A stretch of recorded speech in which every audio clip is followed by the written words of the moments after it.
In the flickering candlelight of a draughty stone chamber, a weary soul, much like yourself, may have lain down to rest centuries ago, as the distant sounds of a very different world echoed through the night.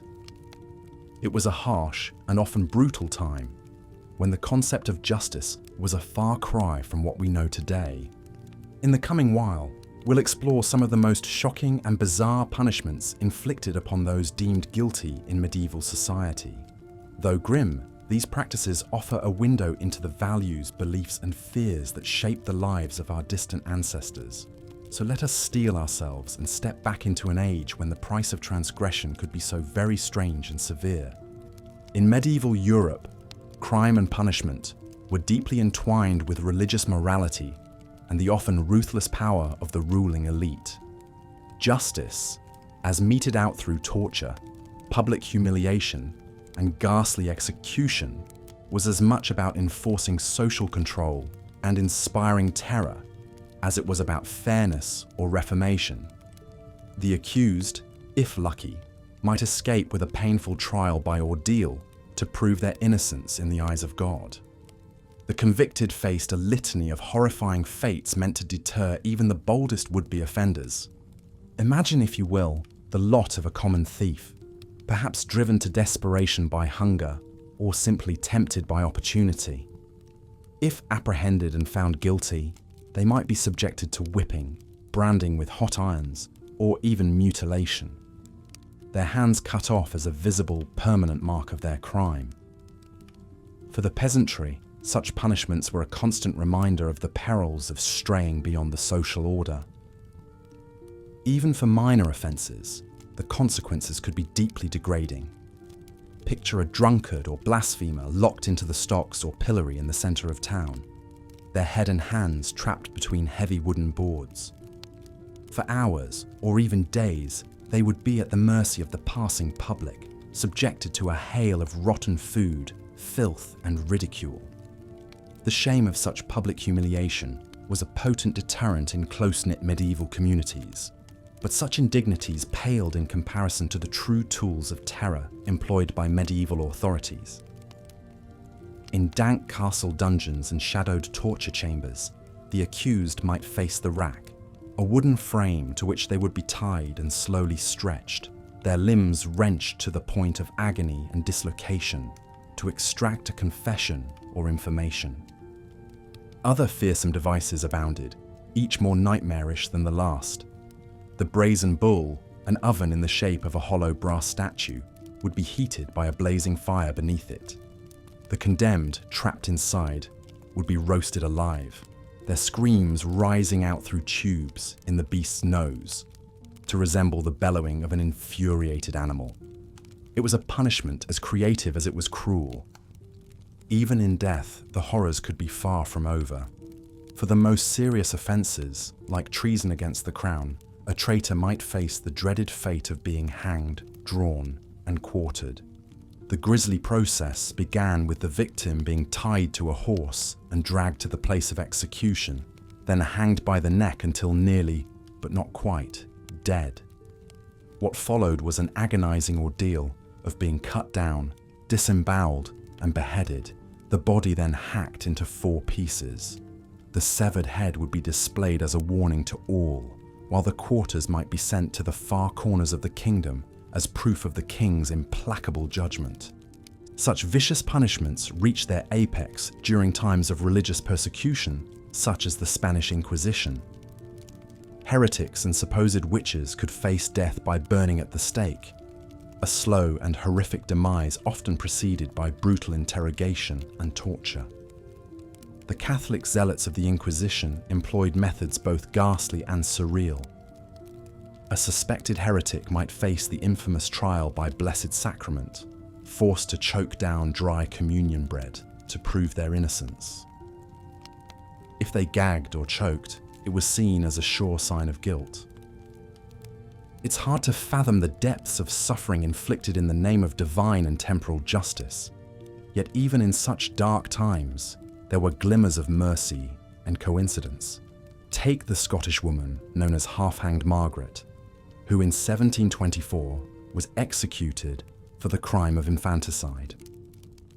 After a botched hanging, she was pronounced dead and her body released to her family. But on the way to burial, she miraculously revived, and under Scottish law, her punishment was considered completed. She would go on to live for another 40 years, a living reminder of the whims of fate.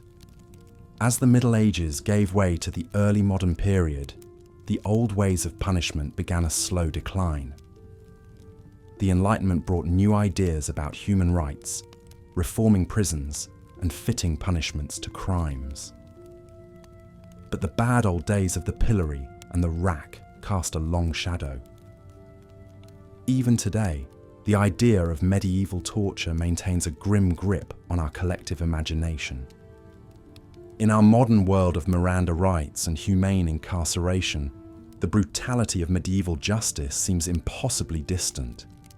Yet these centuries-old traditions of punishment speak to something fundamental in the human experience: the desire for order, the fear of the other, the need to impose power, and the fascination with the macabre.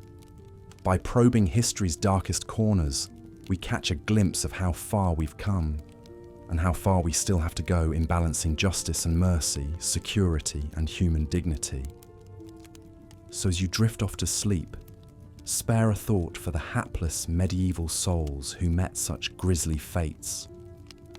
They may seem to inhabit a barbaric and remote past, but in truth, they were not so different from us. Men, women, and children struggling to make their way in an often pitiless world. In that sense, perhaps we can find a shred of empathy amidst the horrors, and be thankful for the hard-won progress that lets us slumber in a gentler, more forgiving age.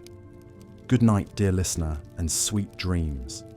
May your rest be undisturbed by the ghosts of bygone torments, and may you wake to a brighter tomorrow, secure in the knowledge that the worst of history's nightmares are behind us. Until next time, when we'll once again journey together into the shadows of the past in search of wisdom, perspective, and perhaps a little morbid fascination. But for now, sleep well. As the old adage goes, the wheels of justice turn slowly, but in medieval times, they often ground to a halt entirely, replaced by the whims of rulers, the fanaticism of religious authorities, and the baying of bloodthirsty crowds. For the unlucky soul who ran afoul of the law in those times, the result was often a punishment as bizarre as it was brutal. Take, for instance, the French practice of the boats, a method of execution that was as drawn out as it was agonizing. The condemned would be firmly trussed up and wedged into a small rowboat, immobilized, save for their head. Then, a second boat would be placed atop them upside down, sealing them inside a suffocating wooden tomb with just their head protruding. In this state, they would be left to slowly waste away and succumb to exposure and starvation, their face slathered with milk and honey to attract flies and vermin. It was a demise that could stretch on for days, even weeks, as crows pecked at their eyes and insects feasted on their flesh, transforming them into a putrid, festering mass. The 16th century historian Pierre de l'Estoile recounts the macabre spectacle of one such victim after 15 days in the boats. He was all swelled up, his eyes and his nose black and bruised, his cheeks eaten away so deep that there was nothing left but the teeth. Yet still, he weakly shook his head and dragged out a few unintelligible words as the insects droned around him. Such was the fate of prisoners of war, traitors, and notorious brigands condemned to this hellish punishment. But perhaps no case better illustrates the twisted ingenuity behind the boats than that of the Provençal bandit Jourdan de Laille in 1409. A Robin Hood-esque figure who had long eluded capture, de Laille was finally arrested after he drunkenly blurted out his identity in a tavern. Outraged at having been made a fool of for so long, the local magistrate devised an especially cruel variation on the usual boat's treatment. De Laille was placed between two hollowed-out tree trunks rather than boats, his body folded up inside and sealed with packed clay, with only his face left free. Then, the trunks were hung up on gallows in the town square for all to see, leaving the famous outlaw to die like a dog or a rat in a trap, in the magistrate's words. For 9 days, Delisle suffered in his excruciating wooden prison as the masses mocked his plight, until he finally expired with a last feeble groan. Such was the harsh justice of the age. Of course, France was hardly alone in devising cruel and unusual punishments. The powerful maritime Republic of Genoa had its own twist with the barrel, a technique used on prisoners and galley slaves. The condemned would be stuffed into a barrel with only their heads sticking out of a hole in the top. The container then filled up with the putrid filth and offal from the city gutters. The barrel would be sealed up and placed in the scorching Mediterranean sun, effectively transforming it into a suffocating, reeking oven. One victim of this ordeal was a Genoese sailor named Giacomo Tara, condemned in 1528 for defecting to work for the rival Venetians. As punishment, he was sealed up in a barrel and deposited on the roof of the city cathedral at the height of summer. For 3 days, the barrel baked in the blistering sun as Tara suffocated and stewed in the rancid muck until he finally succumbed to heat stroke and asphyxiation. His desiccated corpse was left in the barrel for weeks after as a reminder of the wages of betrayal. Down on Genoa's docks, troublesome prisoners might instead find themselves married to the sea. That is to say, fitted with 200-pound weights and dumped into the ocean, sinking instantly to the bottom. In an especially sadistic touch, they would sometimes be tossed in with a hose placed in their mouth, so that it would fill their lungs and stomachs with seawater on the way down. This was the fate of the political dissident Giulio Cesare Vacero in 1628 for plotting against Genoese nobles. He sank from view, dragged down to the silty seabed by the enormous weight chained around his neck and fitted into his mouth, until he drowned in the cold, murky depths. As we've seen, medieval punishments could be truly horrifying in their brutality and creativity, but perhaps no form of torture was as unsettling as the use of animals to inflict slow, agonizing deaths on the condemned. One notorious method was the boat's punishment, most infamously employed in ancient Persia. The unlucky victim would be trapped between 2 small boats or hollowed-out tree trunks, with only their head, hands, and feet protruding. They were then force-fed milk and honey until they developed severe diarrhea, at which point even more milk and honey would be poured over their exposed face, hands, and feet. Immobilized in their own filth and swarming with insects attracted by the sweet mixture, the victim would linger for days or even weeks in unimaginable torment as they were slowly eaten alive by vermin and worms. The cause of death was usually a combination of dehydration, starvation, and septic shock. While the Persians were particularly fond of this sadistic practice, a similar style of execution was occasionally used in Europe as well, with one 16th century account describing a murderer in Nuremberg being trapped between 2 boats and left to rot. Just as chilling was the Roman Empire's apparent taste for executing criminals by way of wild animals like lions, bears, and leopards. Sending enemies, Christians, and common criminals into the arena to be ripped apart by beasts was seen as an excellent means of public entertainment. The unluckiest of the condemned were the Noxiae, who would enter the arena completely defenseless to face their grisly fate. One of the most famous victims of execution by beast was the early Christian martyr Saint Ignatius of Antioch. According to tradition, around 108 AD, Ignatius was arrested by Roman authorities and sentenced to die for refusing to renounce his faith. He was transported to Rome, where he met his end in the Colosseum before a jeering crowd as lions devoured him alive. His graphic demise secured his status as an icon of courage and religious conviction. Animal executions sometimes took a slightly more symbolic approach, as in the German cities of Emmerich and Neuss, where Jewish communities were accused of host desecration in the late 15th century.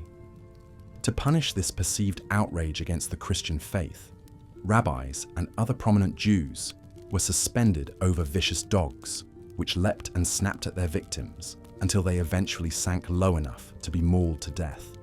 A slow and terrifying ordeal that must have inflicted immense physical and psychological anguish. Another infamous example comes from 18th century Denmark. In 1772, a court in Aalborg sentenced 4 vagrants to death for allegedly committing bestiality with cattle and sheep. After decapitation, their bodies were burned along with the poor animals that were their supposed partners in crime. This grim scene illustrates how human barbarism sadly extended to animals as well in the rougher corners of medieval justice.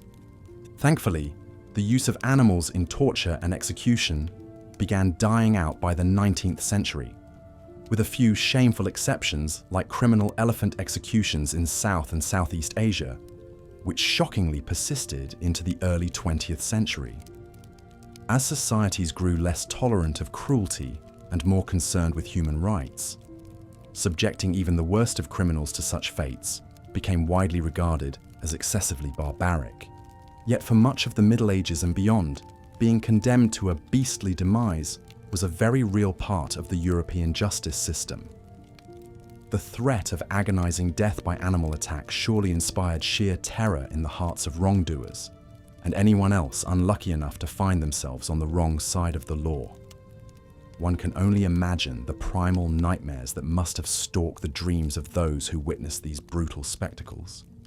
As stomach-turning as these practices seem to us today, they offer a window into the mindset of medieval people, who lived in a world where violence was an everyday fact of life.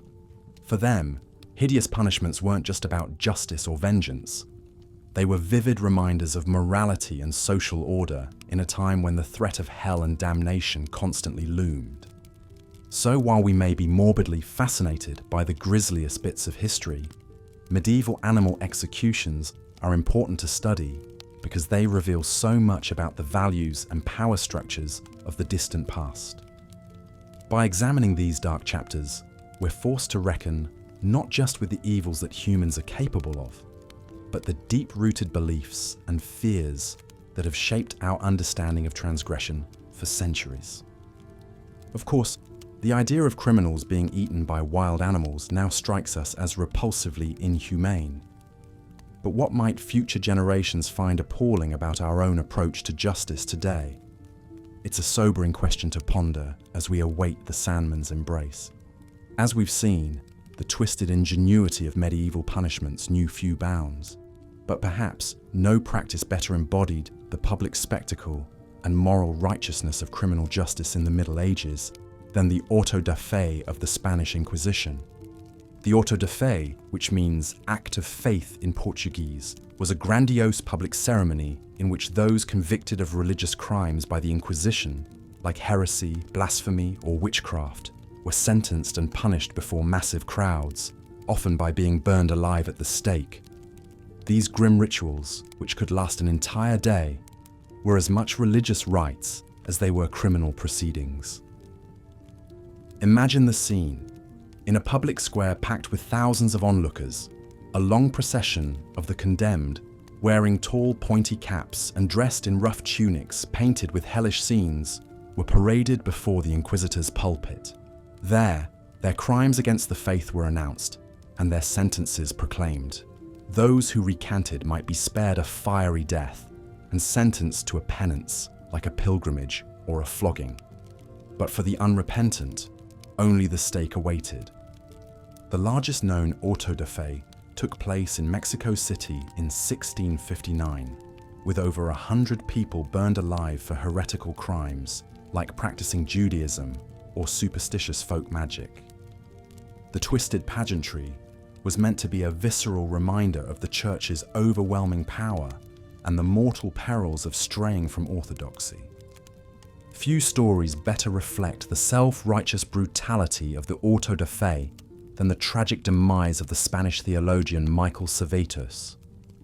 A true Renaissance man and polymath, Servetus made contributions to medicine, geography, and theology, but his provocative religious writings, which questioned the Trinity and infant baptism, quickly drew the ire of both the Catholic Inquisition and Protestant leaders.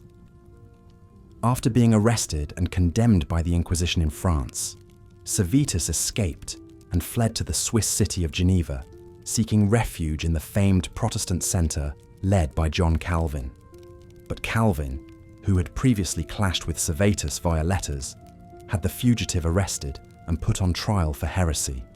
In a bitter irony, Servetus was convicted and sentenced to death by the same Protestants who had broken from the Catholic Church over its abuses and doctrinal demands.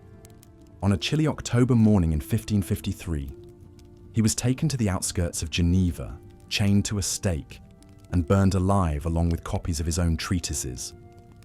His piteous cries for mercy went unanswered.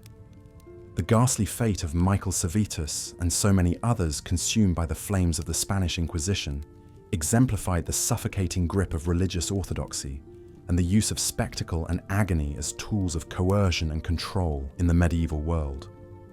A brilliant mind snuffed out for daring to question, to wonder. Of course, the Spanish Inquisition was but one of many religious persecutions that racked medieval and early modern Europe, from the Albigensian Crusade to the witch trials of the 16th and 17th centuries. Time and again, doctrinal disputes were settled with shocking violence, and the charge of heresy could mean an agonizing death without hope of reprieve. But not all religious punishments in the Middle Ages were quite so brutal. In fact, some practices that melded criminal justice with tests of faith seemed to leave room for the possibility of divine intervention on behalf of the innocent. One peculiar method was the trial by Blessed Sacrament, in which a suspected criminal was forced to swallow a dry communion wafer to prove their innocence in the eyes of God. If they choked on the holy bread, it was seen as a sign of guilt, the consecrated body of Christ itself sitting in judgment. But if they could swallow it properly, they were cleared of the charges, however improbably. This was the logic of trial by ordeal extended into the spiritual realm, that a just God would never allow an innocent to suffer, even if it took a miracle to save them. And sometimes, it seemed, those miracles did come to pass. Consider the strange case of a German woman named Christine Stromenger, who was accused of adultery in the 15th century and put to trial by Blessed Sacrament.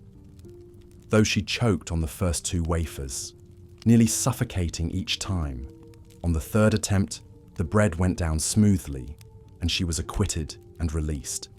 Did the hand of God truly intervene on her behalf, or was it mere chance? In the pious medieval mind, there was little distinction.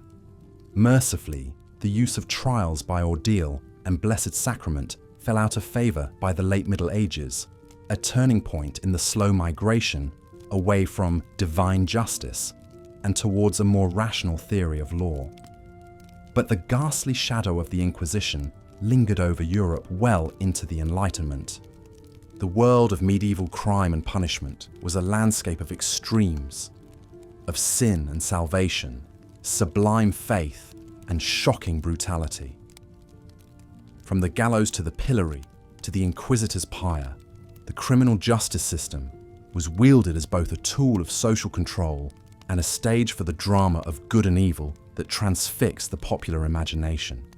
In this sense, perhaps no practice better captured the medieval mindset than the auto da fe, with its stark symbolism, moral certainty, and vivid spectacle of suffering as a pathway to redemption, at once horrifying and spellbinding, a ceremony of punishment raised to the level of sacrament. And so, as we reach the end of our journey through the monstrous and bizarre punishments of the Middle Ages, what are we to make of this tapestry of cruelty and piety? What does it reveal about the medieval world and its sense of justice, however alien it may seem to modern eyes?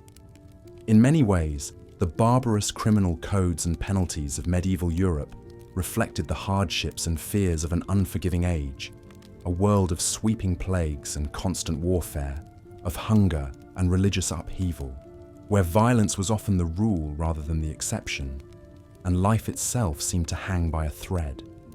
Perhaps in such a grim and precarious existence, the visceral horror of torture and mutilation, the scarring stigma of branding, even the mortal terror of the pyre, all became tools to deter those who would threaten the fragile order, to punish the wicked and set an example for all.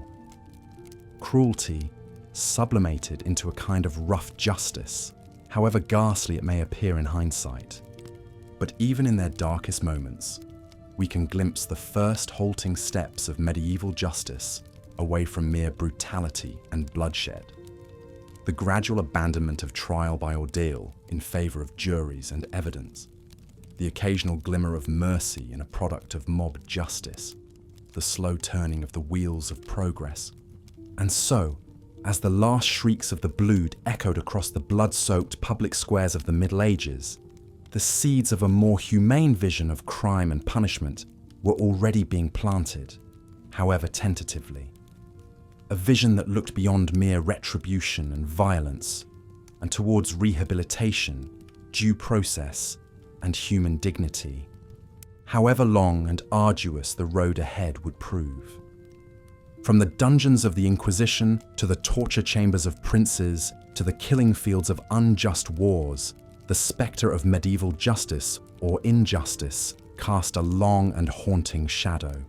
But in the end, it is a shadow that humanity, slowly and painfully, has begun to emerge from. And for that, we can be grateful.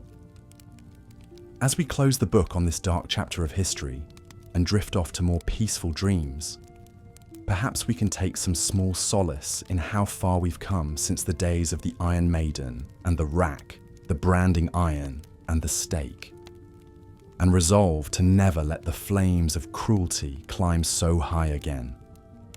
Good night, dear listener, and may your sleep be free from the nightmares of bygone torments, and your waking hours filled with a more merciful light. As the flickering torchlight illuminated the dank stone walls of the dungeon, the accused man trembled before his grim-faced inquisitors. In a quavering voice, he proclaimed his innocence, but his pleas fell on deaf ears. The hooded figures had already decided his fate. To prove his alleged crimes, they declared, he would undergo the trial by ordeal, an ancient judicial practice that left the judgment up to divine intervention. The method they chose was a particular favourite in cases of suspected theft or perjury, the trial by hot iron. The accused would be forced to carry a red-hot iron bar and walk 9 feet. If after 3 days his wounds had begun to heal, he would be declared innocent, his burns a sign of God's favour. But if the wounds festered, turning a telltale black, it would be taken as proof of his guilt. A just punishment, it was believed, for the falsely accused had nothing to fear from God's judgment. But as the poker was thrust into the glowing embers of the brazier, growing hot enough to sear flesh from bone, even the strongest man would grow weak with fear.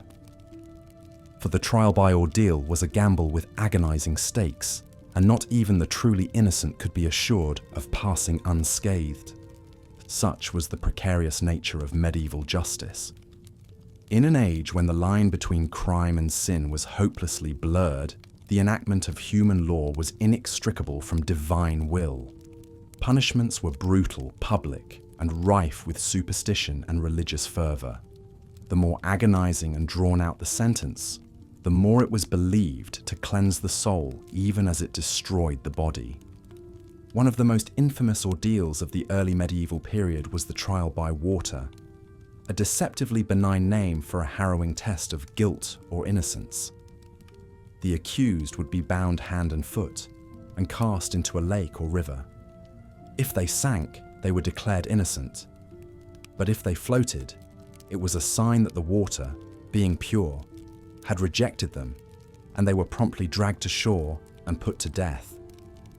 Such was the damning fate of a Frankish noblewoman named Anstrude in the 9th century. Accused of plotting to murder her husband, the Count, with a poisoned fish, she was subjected to the ordeal of cold water to prove her innocence. When she failed to sink, her guilt was horrifically confirmed. though any hopes for a quick death were dashed. In a brutal twist, rather than a mere drowning or hanging, her sentence was to be sewn into a sack filled with live vipers and thrown into the River Saône. Not all courts resorted to such superstitious trials, but even the more earthly punishments could be gruesomely inventive. And no matter the means, it was always made into a public spectacle. For the medieval understanding of justice placed nearly as much emphasis on deterrence through humiliation and agony as it did on proving guilt. Hence the use of the stocks and pillory, those iconic wooden restraints which held the offender captive and immobile before a jeering, spitting crowd. Locked by the ankles and wrists and unable to hide his face, the accused would be splattered with dung and rotten produce, an object of ridicule and disgust. Though it lacked the maiming brutality of other tortures, the utter degradation of the experience was its own unique cruelty.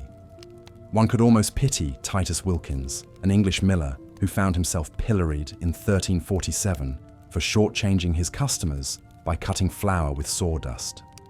For a day and a night, he endured a hail of decomposing vegetables, clumps of manure, and worse, his finely embroidered tunic forever ruined by foulness. Only when his head lolled forward in exhaustion, his lips cracked and bleeding, did the last of the crowd disperse, their contempt spent. The message was clear. Here was a man whom society reviled, whom even strangers felt entitled to abuse and torment. A petty cheat, to be sure, but his shame made into a communal catharsis. No less degrading was the punishment of the scold's bridle, a sinister-looking iron muzzle which was clamped around the head of a nagging, gossiping, or scolding woman. A metal bit, often studded with spikes, was forced into her mouth to hold down her unruly tongue. She would then be led through the town on a chain like a dog, enduring all the mockery and cruelty the townsfolk could inflict, until her husband reckoned she'd been broken of her troublesome habit. Such was the misogynistic fate of Margaret Brewster, an Englishwoman who was bridled and paraded through the streets of London in 1655 for the crime of being a common scold. Her husband, a well-respected merchant, had grown weary of her incessant nagging and publicly denounced her before the magistrate. The judge, in his infinite wisdom, declared that a woman's tongue is her sword and must be blunted. For 3 long hours, Margaret endured her torment, the cruel metal bit cutting into the soft flesh of her mouth until at last she fainted out of sheer exhaustion. When she was finally unshackled, her husband pronounced her cured of her shrewish ways. A blessing, perhaps, that the punishment hadn't driven her mad. But for all the petty humiliations of the pillory and bridle, they paled in comparison to the genuine horrors that awaited those accused of more serious crimes. In the torture chambers and dungeons of medieval Europe, all manner of hellish devices were waiting to break the bodies of the condemned. The rack was a particular favourite, a wooden frame to which the accused would be shackled hand and foot. As the torturer turned the handle, the victim's limbs would be slowly pulled from their sockets, stretching them out to the point of agonising mutilation. The pain was excruciating, enough to elicit false confessions from even the most staunchly innocent. Such was the unenviable fate of Nicholas Eymerich, a Spanish monk who found himself on the rack in 1356 after being accused of heresy by the Inquisition. Though he had preached unwaveringly against the Cathars, a heretical sect, his impassioned sermons had begun to veer dangerously close to their beliefs. Seized from his monastery in the dead of night, he was dragged before the inquisitors and ordered to confess. For 3 days, Nicholas endured the rack, his joints popping and muscles tearing as he screamed out prayers for mercy. But his torturers were relentless, convinced that his piety was only a facade. It was only when, half mad with agony, he began to babble out a garbled confession that they finally relented. Released from his shackles, he collapsed into a broken heap, his body permanently twisted, and deformed. Nicholas ultimately recanted his confession, but it mattered little. The damage had been done, and he was forever marked as a heretic. He would spend the rest of his days locked away in a monastery cell, a crippled shell of a man, his mind shattered by the horrors he had endured. But even the brutal efficiency of the rack paled in comparison to the sadistic spectacle of the brazen bull. This was no mere torture. It was a method of execution so unspeakably cruel that it's scarcely conceivable to the modern mind. The condemned would be locked inside a hollow brass statue of a bull, a fire then lit beneath its belly. As the metal grew scorching hot, the victim would be slowly roasted alive, their screams of agony echoing through the tubes and sounding like the bellowing of an enraged bull. It was said that the animal's horns would become red hot, searing and blistering the flesh of the victim as they writhed in helpless torment. The true horror of the brazen bull is perhaps best exemplified by the fate of its own inventor, the ancient Greek sculptor Perillos of Athens. According to legend, he presented his creation to the 6th century BC tyrant Phalaris as the ultimate means of executing criminals. Phalaris, a man renowned for his savage cruelty, was so impressed by the bull's ingenious design that he ordered Perillos to demonstrate its effectiveness on the spot by climbing inside it himself. As the screaming artisan was locked within his own creation and the pyre lit beneath him, Phalaris is said to have mocked him over the roar of the flames. "Nothing is as sweet as the screams of those who once planned my downfall," the tyrant sneered. He ordered the bull door unlatched, pulling the hideously burned Perillos from within and tossing his blistered body over a cliff for the sharks to devour, the final victim of his own twisted imagination. Though Perillos's tale is likely apocryphal, there's no denying the bull's brutality. It serves as a chilling embodiment of the depths of human sadism, the drive not only to kill, but to inflict the maximum possible suffering in the process. And in this regard, medieval executioners needed little inspiration from ancient Greek sculptors. They were every bit as adept at conjuring up ingenious new means to torment the condemned. But of all the gruesome methods of execution practiced in medieval Europe, few could match the sheer, visceral horror of being boiled alive. The concept is simple enough. Immerse the condemned in a cauldron of boiling water, oil, or even molten lead, and watch as they are scalded and cooked to death before a jeering crowd. But the actual logistics of the act and its effect on the human body are another matter entirely. The 13th century English outlaw William Harrison learned this firsthand when he was captured after a bungled robbery attempt and sentenced to be boiled alive for his crimes. As he was rowed out to the middle of a foul-smelling tannery to meet his fate, he had no concept of the torment that awaited him, only that it would be a welcome release from the squalor and violence of his life as a highwayman. But as William was forced at knife point to climb into the massive vat of boiling leather dye, the reality of his sentence came crashing down on him. The moment his legs plunged into the scalding liquid, the pain was beyond anything he had ever experienced. His skin immediately began to blister and peel away, exposing the raw, cooking flesh beneath. He screamed and thrashed against the hands holding him down, but it was useless. The more he struggled, the faster he slid into the vat, the boiling dye searing his skin and filling his lungs. The crowd roared with laughter and jeers as he disappeared beneath the surface, his agonized wails replaced by a sickening hiss and the stench of charring meat. Within minutes, William Harrison had been reduced to human stew, his body unrecognizable amidst the bits of floating fat and gristle. It was a spectacle as much as an execution, a vivid reminder to all who witnessed it of the price of crossing those in power. But not all deaths were quite so swift. When a 16th century poisoner by the name of Richard Roos was boiled alive in oil for his crimes, his executioners kept the temperature deliberately low, drawing out his torment for a full half-hour. By the time he finally succumbed to his burns and suffocated on his own melted flesh, Onlookers described him as looking like a sloughed snake, floating in a cauldron of its own juices. Such was the grim irony of medieval justice, that those tasked with punishing the wicked so often embodied an even greater cruelty themselves. After all, what kind of society could not only condone such brutality, but revel in it as public entertainment? Perhaps no figure better exemplifies this hypocrisy than England's 15th century Lord High Executioner, Simon of Burton.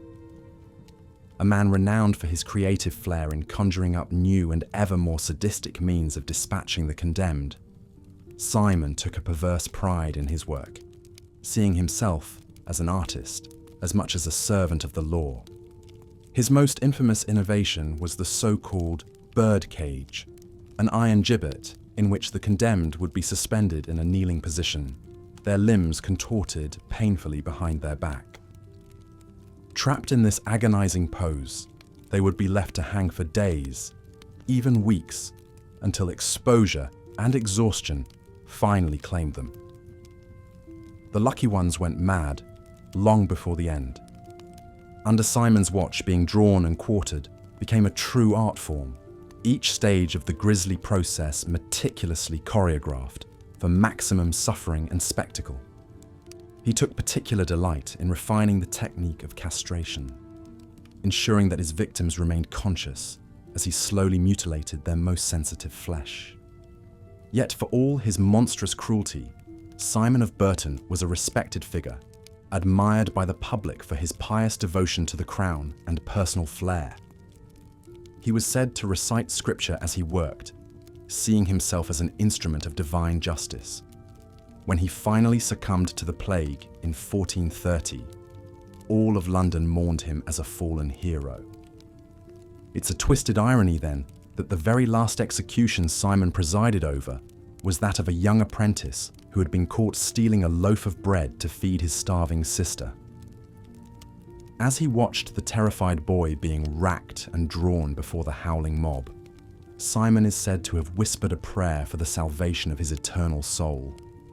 One has to wonder whether, at long last, a flicker of doubt finally crossed the executioner's merciless heart. But if Simon questioned the righteousness of his life's work, he gave no sign.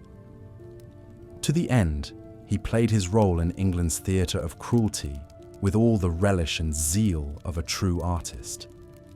His was a performance that would be echoed across the scaffolds and torture chambers of Europe for centuries to come, a testament to the savagery that lurks within the human heart, and the capacity for even the most monstrous deeds to be cloaked in the guise of justice. For in the end, is that not the true horror of medieval punishment? Not the mutilations, the brandings, the unspeakable torments, but the fact that they were carried out with the full blessings of the law and the church, in the name of order and morality. That the very institutions charged with safeguarding the people instead reveled in their suffering. It's a sobering reminder of the evil that can flourish when cruelty is enshrined as a virtue, and a warning that the distance between civilization and barbarism is far more fragile than we might like to believe. The ghosts of the drawn and quartered, the boiled and burned, cry out to us from history's shadows. A reminder that even the most brutal chapters of our past are never truly behind us. Their fates may read like a litany of horrors scarcely conceivable to the modern mind, but they were real people who suffered and died by a system that saw their torment as a public good. And for all the progress we have made since the days of the brazen bull and the birdcage, the spectre of sanctioned sadism still haunts the edges of our supposedly enlightened age. One need only glimpse inside a third world prison or a Guantanamo Bay interrogation cell to see that the spirit of the medieval dungeon is alive and well. The names and faces may have changed, but the fundamental impulse remains the same: to cloak savagery in the trappings of necessity and revel in the suffering of those we deem deserving. Yet even as we recoil from the worst excesses of medieval cruelty, There is a dark fascination that draws us to these tales of suffering and woe. Like the crowds that once gathered to cheer and jeer at the scaffold, we find ourselves morbidly compelled by the spectacle of human anguish laid bare. It's an impulse as old as history itself, the perverse thrill of bearing witness to the unthinkable. Perhaps in the end, that is the true enduring legacy of medieval punishment, not as a warning or a lesson, but as a mirror held up to the blackest depths of our own nature. For in the blood-soaked annals of history's darkest chapters, we catch a glimpse of the cruelty and perversion that lurks within us all, and the terrifying ease with which it can be unleashed in the name of righteousness. So let us gaze upon the brazen bull and shudder. Let us hear the screams of the boiled and shiver. But let us also remember that for all the horrors of the past, the capacity for such savagery lives on within the human heart, a dormant seed, waiting only for the right conditions to bloom anew. It falls to us, then, to be ever vigilant against the seductive lure of cruelty cloaked in the guise of justice. To remember that there is no righteousness in suffering, no redemption in pain. Only by facing the darkest chapters of our history head-on and recognizing them for the warnings they are, can we hope to build a future free from the shadow of the dungeon and the scaffold. For in the end, the ghosts of the drawn and quartered, the boiled and burned, cry out to us not for vengeance or retribution, but for remembrance. Theirs are the stories that history all too often forgets, the human faces behind the litany of atrocities. By honoring their memory and heeding the lessons of their suffering, we keep the flame of their humanity alive, and with it, the hope for a world where such horrors are only the stuff of fading nightmare. So as we've seen, the medieval approach to justice was often brutal, bizarre, and unforgiving. The crimes committed were met with an almost perverse creativity when it came to devising punishments that would inflict maximum suffering and humiliation. These spectacles served not only to torture the accused, but to send a grim message to all who witnessed them about the consequences of straying from the law or church doctrine. One particularly gruesome method of execution was being hanged, drawn, and quartered. Reserved for the most serious crimes like high treason against the monarch, it was designed to be as agonizing and degrading as human imagination could concoct. The condemned would first be dragged behind a horse to the place of execution, a punishment in itself as the rough ground tore at their flesh. They were then hanged by the neck, but cut down just before death could claim them. What followed was an act of such savagery it's difficult to conceive.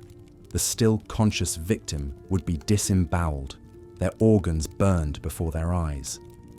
As a final indignity, they would be beheaded and their body cut into 4 pieces to be displayed as a warning to other would-be traitors. The first recorded instance of hanging, drawing, and quartering dates back to 1241 during the reign of England's King Henry III. One of the most notable victims of this grisly ritual was the Welsh prince Dafydd ap Gruffudd, who dared to rebel against King Edward I in 1283. Dafydd's death was a slow, excruciating ordeal. After being dragged through the streets of Shrewsbury by a horse, he was hanged but cut down while still alive. His entrails were then cut out and burned before him as he watched, still clinging to life. Finally, he was beheaded and his body cut into 4 quarters, which were sent to be displayed in different parts of the country as a stark reminder of the price of treason. While hanging, drawing, and quartering was the ultimate punishment, another painful way to die was being boiled alive. In a large cauldron, the condemned would be submerged in boiling water, oil, tar, or even molten lead, slowly cooking to death in unimaginable agony. This brutal practice was used throughout Europe for crimes such as murder, heresy, and even counterfeiting. One of the most infamous cases of boiling as execution occurred in England in 1531. Richard Rose, a cook in the household of John Fisher, the Bishop of Rochester, was arrested for attempting to poison the bishop and his guests by adding a toxic substance to the yeast used in their porridge. Though Fisher survived, 2 of his servants died, and a number of visiting poor people fell severely ill. As poisoning was considered a form of treason, Rose's fate was sealed. He was publicly boiled to death at Smithfield, with contemporary accounts describing his agonized screams as he was lowered inch by inch into a scalding cauldron. A grim spectacle indeed, but one that the Tudor legal system deemed a necessary deterrent to strike fear into the hearts of any who might consider harming those in power. But it wasn't just the methods of execution that could be shockingly violent in the Middle Ages. Even lesser punishments for more minor crimes could be grisly and ruthless. Thievery, fraud, and public drunkenness might result in a spell in the pillory or stocks, where the offender would be locked into a wooden restraint in the town square and subjected to public ridicule and abuse. Passers-by could hurl rotten food, excrement, and insults at the unfortunate lawbreaker as they suffered the discomfort and degradation of their confinement. In some cases, the victims might even be subjected to branding, mutilation, or having their hands or ears cut off as an enduring mark of their criminality. Perhaps one of the most psychologically harrowing ordeals was the dreaded trial by ordeal, a method of determining guilt or innocence that left the ultimate judgment up to God. In the early Middle Ages, if there was not enough evidence to settle a case, the accused would be subjected to a painful and dangerous physical test, such as holding a red-hot iron, plunging their hand into boiling water, or being thrown bound into a lake or river. If they were innocent, the belief was that God would miraculously spare them from harm. But if they were burned, scalded, or drowned, it was taken as irrefutable proof of their guilt.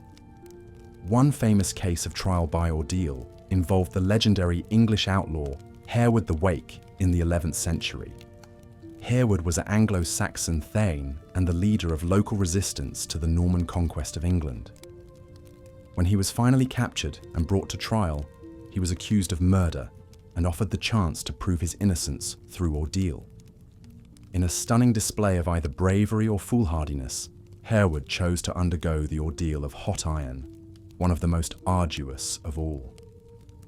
Miraculously, according to legend, he was able to carry the searing metal for the required 9 paces, and his hand showed no sign of burning, compelling the court to acquit him.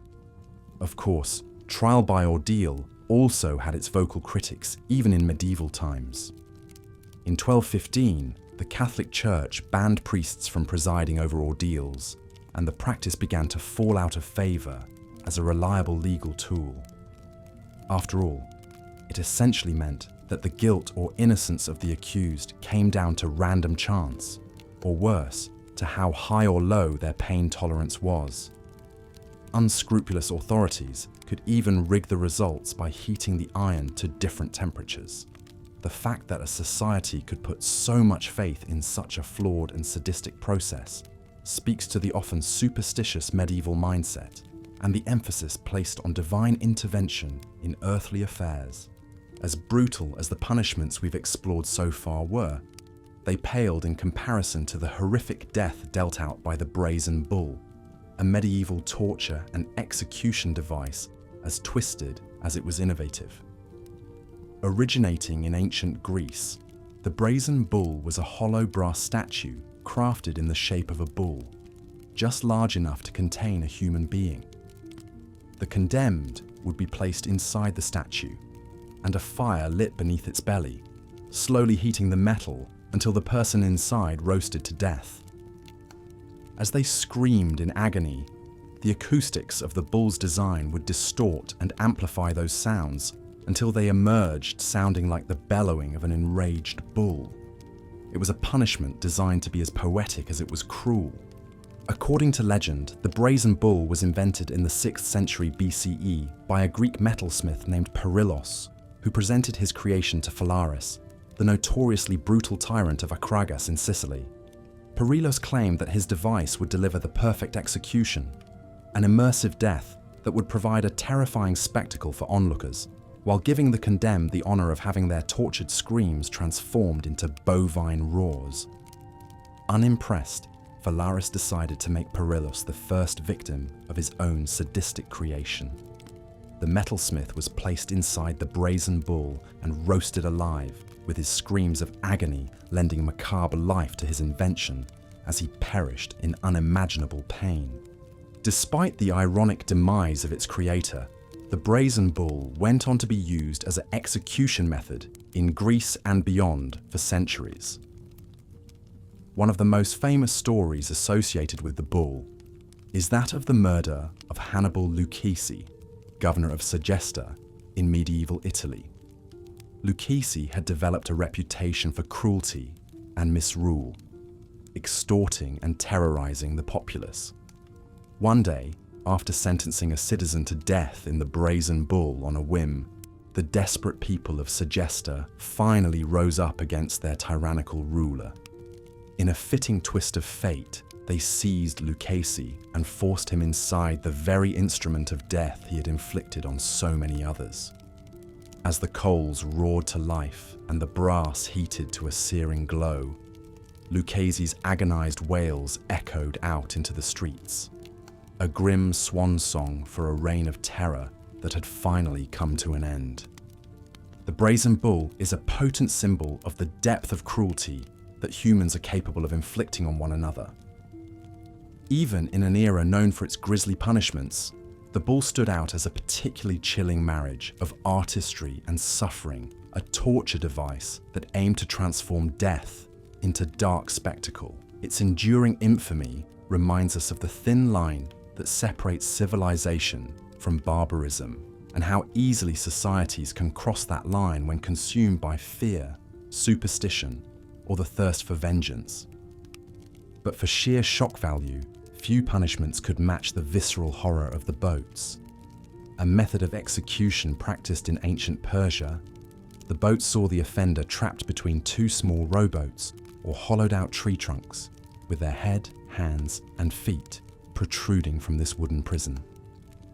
They would then be force-fed a mixture of milk and honey until they developed severe diarrhea, and more of the sticky sweet concoction would be smeared on their exposed body parts.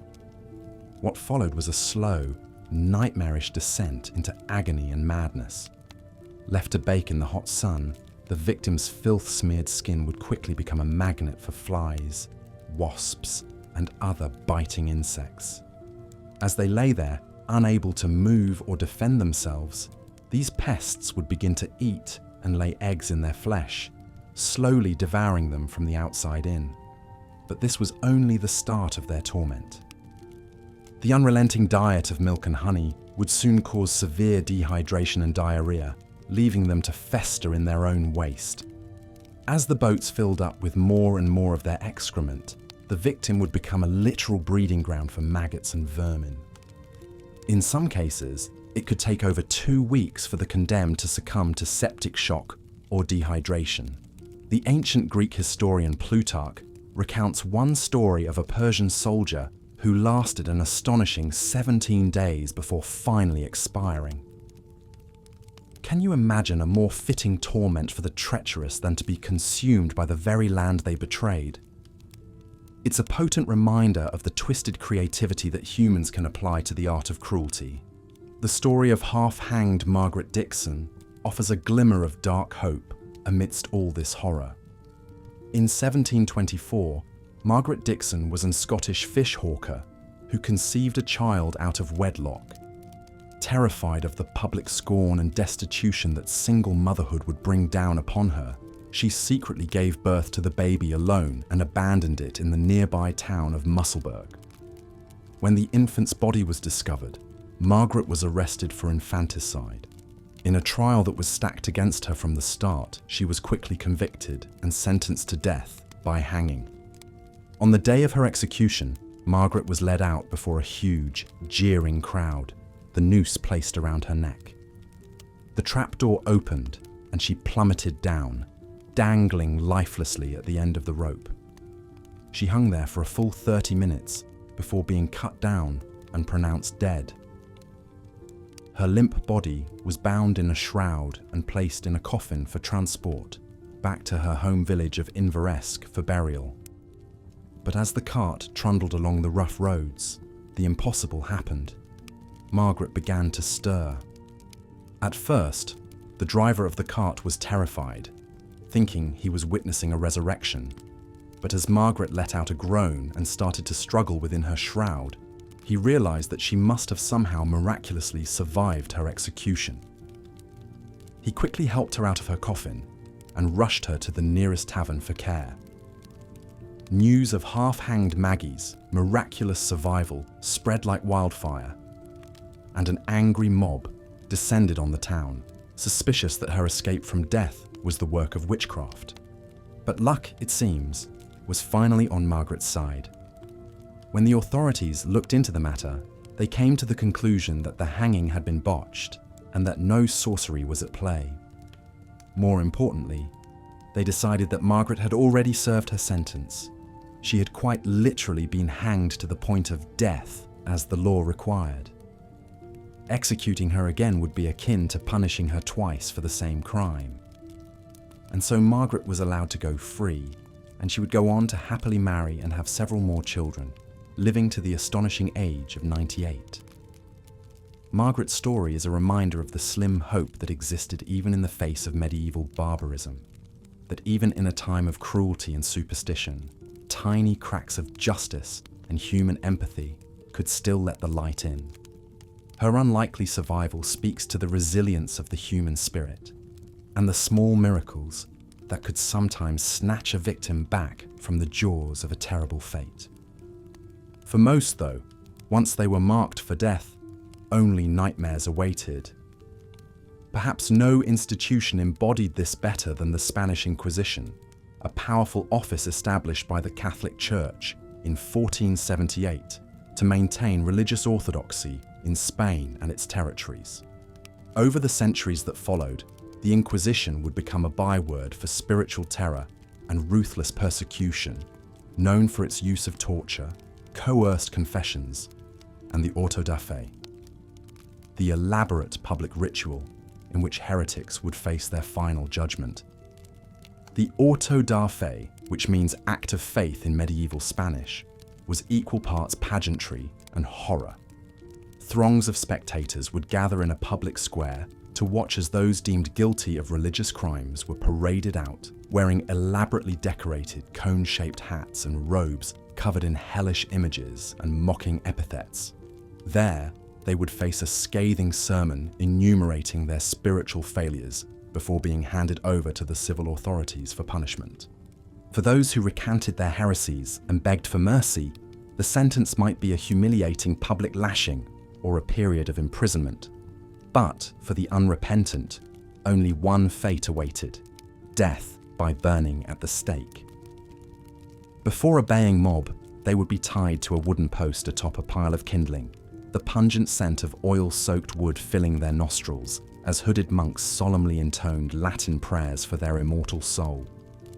Then, with a roar of flame, their searing agony would begin, sometimes dragging on for a horrific eternity as the fire slowly consumed their flesh. To the pious onlookers, it was a visceral reminder of the eternal hellfire that awaited those who strayed from the path of true faith. One of the most famous victims of the Inquisition's flames was the brilliant Spanish theologian and physician Michael Servetus. A true Renaissance man, Servetus made contributions to the study of geography, astrology, and medicine, even becoming one of the first Europeans to correctly describe the function of pulmonary circulation. But his restless intellect also led him to question some of the core doctrines of Orthodox Christianity, most notably the Trinitarian conception of God as Father, Son, and Holy Spirit. In 1553, Servetus published a book on reforming Christianity which caught the attention of the Inquisition. Arrested and found guilty of spreading heretical teachings, he was sentenced to be burned at the stake. On his final day, he was led out before a huge crowd in Geneva, the light of the pale sun mingling with the hellish glow of the waiting pyre. As the flames consumed him, Servetus could be heard crying out in agony, "Jesus, Son of the eternal God, have mercy on me." His last words were a poignant blend of defiance and despair, a refusal to conform to the very end, and a very human pleading in the face of the ultimate cruelty. Servetus's execution sent shockwaves through Europe's intellectual community. Some, like the Protestant reformer John Calvin, saw it as a just punishment for the crime of religious subversion. Others, like the humanist Sebastian Castellio, were appalled by the killing of a man for daring to voice unorthodox ideas. The debate over Servetus's death would become a defining moment in the battle for freedom of thought and belief, a poignant symbol of the struggle between orthodoxy and those who yearn to move beyond the cruelty and rigid thinking of the past. And what of that cruelty? What are we to make of the unflinching brutality of the medieval mindset, of the elaborate tapestry of sadism and pain that defined the era's approach to justice and social control? It's tempting to look back and judge our ancestors harshly, to see them as barbaric, unenlightened, perhaps even evil. But to do so would be to ignore the context of the age in which they lived. For medieval Europeans, life was often nasty, brutish, and short. Death was an ever-present spectre, stalking the young and old alike in the form of war, famine, and plague. Violence and suffering were woven into the fabric of everyday existence, and the line between this world and the next often felt poignantly thin. In such an unforgiving landscape, is it any wonder that people clung to the certainties of religion and rigid social hierarchy? That they saw cosmic meaning in earthly agony and divine justice in cruel and pitiless punishments? More than that, though, the graphic public nature of medieval tortures and executions served a strategic purpose. In an age before mass media, before literacy was widespread, the spectacle of a criminal being broken on the wheel or boiled alive served as a visceral form of communication, a way of etching the consequences of transgression into the public consciousness through shock and revulsion. The twisted bodies and agonized screams of the condemned were a reminder of the social order, a warning to all who might consider straying from the path of righteousness. And yet, even in the depths of all, as the medieval period progressed, the punishments inflicted upon criminals seemed to only grow more severe and elaborate. One of the most feared and cruel methods of execution was known as hanging, drawing, and quartering. Reserved for the most serious crime of high treason against the crown, this grisly practice was as much a symbolic destruction of the offender as it was a brutal public spectacle. The unfortunate soul condemned to this fate would first be dragged behind a horse from their place of imprisonment to the site of execution, often over rough cobblestones that would leave them battered and bloodied before they even reached the gallows. Once there, they would be hanged by the neck, but cut down just before death could claim them. This was intentional, as the true agonies were yet to come. Next, the nearly unconscious victim would be disemboweled alive, their entrails yanked out and burned before their eyes. The hot, searing pain and the reek of their own burning viscera was said to be enough to jolt them back to grim awareness. But even this heinous act was still not the finale of their torment. Lastly, they would be beheaded and their body hacked into 4 pieces, a process known as quartering. This was a very literal division of the traitor's remains, with the head and quarters often displayed publicly at the city gates or sent to the far corners of the realm as a warning to other would-be rebels. It sent an unmistakable message. Betrayal would be punished with the utmost severity, and one's remnants would be scattered to the winds. One of the most famous cases of hanging, drawing, and quartering was that of William Wallace, the Scottish knight and landowner who became a leader during the Wars of Scottish Independence. Immortalised in the film Braveheart, Wallace was a thorn in the side of English King Edward I, waging a guerrilla war against English rule in Scotland. Captured and charged with treason, Wallace was subjected to this horrific execution in London in 1305. His crime? Fighting for Scottish freedom against an English sovereign he refused to recognise. Wallace endured the agony of being hanged, drawn, and quartered with legendary courage, remaining defiant to the last. His quartered body was displayed in towns across Scotland as a gruesome warning, but he would live on as a martyr for Scottish independence. The violence of Wallace's execution, even by the brutal standards of the time, spoke to how seriously medieval monarchs took treason and any threat to their power. Such torturous deaths were intended as visceral demonstrations of the crown's authority and the grave price of defiance. Yet in Wallace's case, Edward I's attempt to destroy him only ensured his fame would endure for centuries.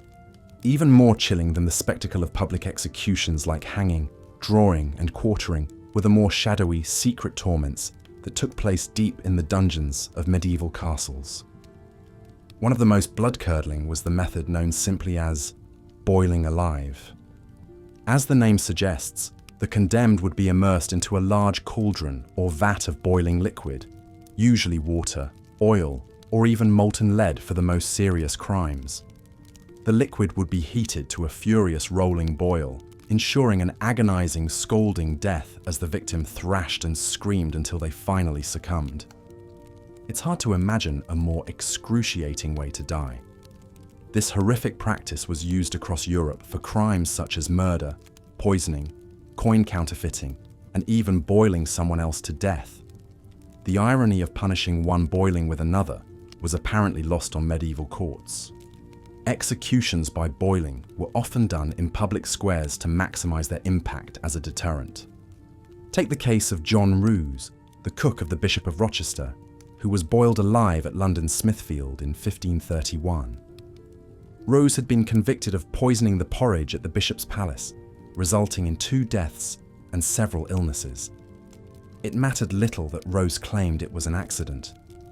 The cruel wheel of medieval justice had already creaked into motion.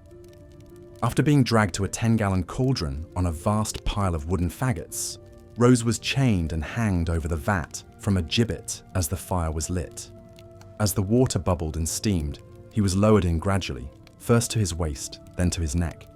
Witnesses describe his agonized screams echoing off the buildings of Smithfield Market as his skin reddened and blistered before he finally succumbed. The onlookers that flocked to watch Rose boil were apparently enthusiastic, so outraged were they by his betrayal of the bishop's trust. His execution, though stomach-churning, was seen as just desserts for tainting food with poison. In an age where illness was poorly understood and medical care rudimentary at best, poisoners were especially reviled and feared. However, not all cases of boiling were quite so clear-cut in their guilt. The 16th century English herbalist and midwife Agnes Sampson was accused of witchcraft and implicated in a plot to kill King James VI of Scotland. Subjected to horrific torture on the rack in Scotland's Holyrood House Castle, she was soon put into the Cashilawis, an iron frame that suspended her above a fire while her body was prodded with hot tongs. Sampson broke under this ghastly torment and confessed to outlandish crimes of sorcery and devil worship. She was then garroted and burned at the stake. Though it's likely the only magic she dabbled in were the herbal remedies common to wise women of the time. Her case showcases how brutality could lead to false confessions elicited under duress.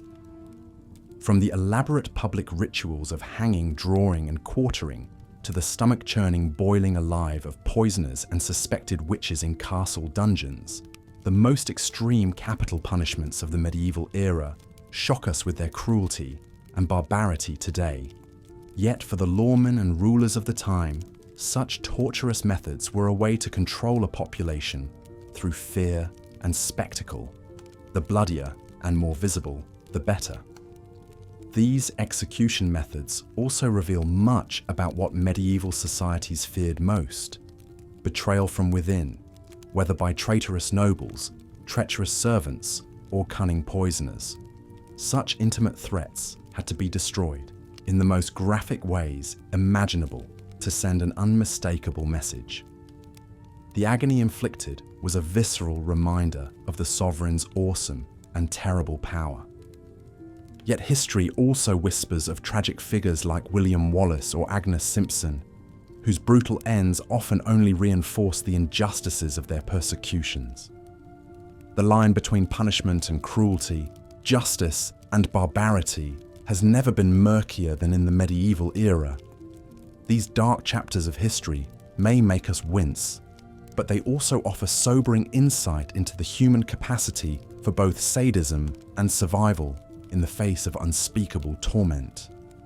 So the next time you shudder at a shadowy torture chamber or execution square in a castle or museum, remember the stories of the condemned. Their suffering may be centuries past, but their experiences still have much to teach us about the human condition and the slow, fitful progression of justice across the ages. The blood has long since been scrubbed away, but the memories of hanging, drawing, quartering, and boiling linger, a macabre testament to a harsher time. Yet even in an age of such normalized brutality, there were still punishments that stood out as especially bizarre and shocking. In the next section, we'll explore some of the most outlandish sentences handed down by the medieval courts, from strangulation followed by drowning, to being devoured alive between two boats. Believe it or not, it gets even stranger. But for now, as the fading screams of the drawn and quartered echo across the dreamscape of your imagination, let yourself drift off into the murky mists of history.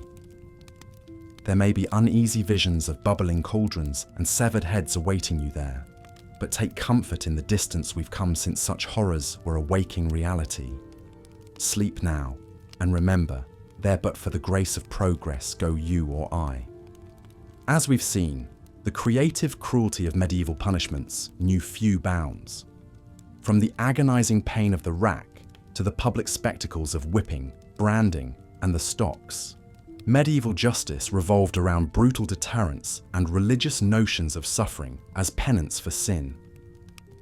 One of the most infamous torture devices of the Middle Ages was the brazen bull, a hollow brass statue in the shape of a bull, just large enough to contain a human victim.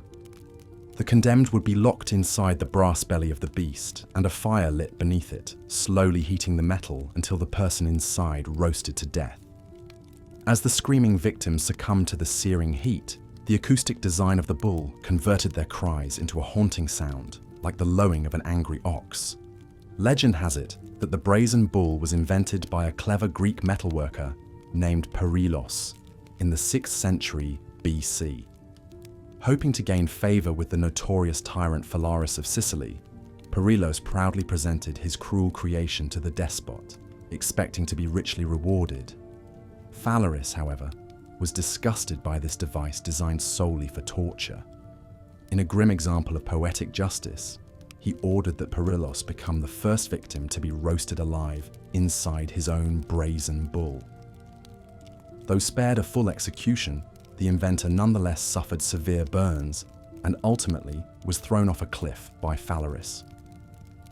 However, Phalaris soon put the brazen bull to use against his many political enemies. A notable victim was a man named Perillo, unrelated to the bull's designer, who was convicted of murder. Perillo was sentenced to be boiled alive inside the terrible brazen contraption as crowds gathered to witness his demise. From inside the bull, Perillo's agonized wails became distorted into bovine bellows, a nightmarish sound that echoed through the city. When the bull was finally opened and the charred corpse removed, the disfigured death mask of Perillo was said to be frozen in a rictus of unspeakable suffering. While the brazen bull originated in ancient Greece, the cruel concept spread and resurfaced in various medieval kingdoms. The 12th century monarch of Sicily, William I, was reputed to have used a brazen bull. In medieval Spain, during the dark days of the Inquisition, descriptions of a torture device called the bronze steer arose, in which heretics were forced inside a hollow bronze calf and a fire lit underneath, slowly burning them alive. Whether directly inspired by the ancient device of pariahs or dreamed up independently by medieval minds, the brazen bull epitomized the sadistic ingenuity of pre-modern punishments. If roasting alive inside a metal effigy wasn't horrible enough, the Middle Ages had plenty of other ghastly execution methods designed to inflict maximum suffering. In England, the worst punishments were reserved for treason against the crown, as in the shockingly brutal practice of hanging, drawing, and quartering.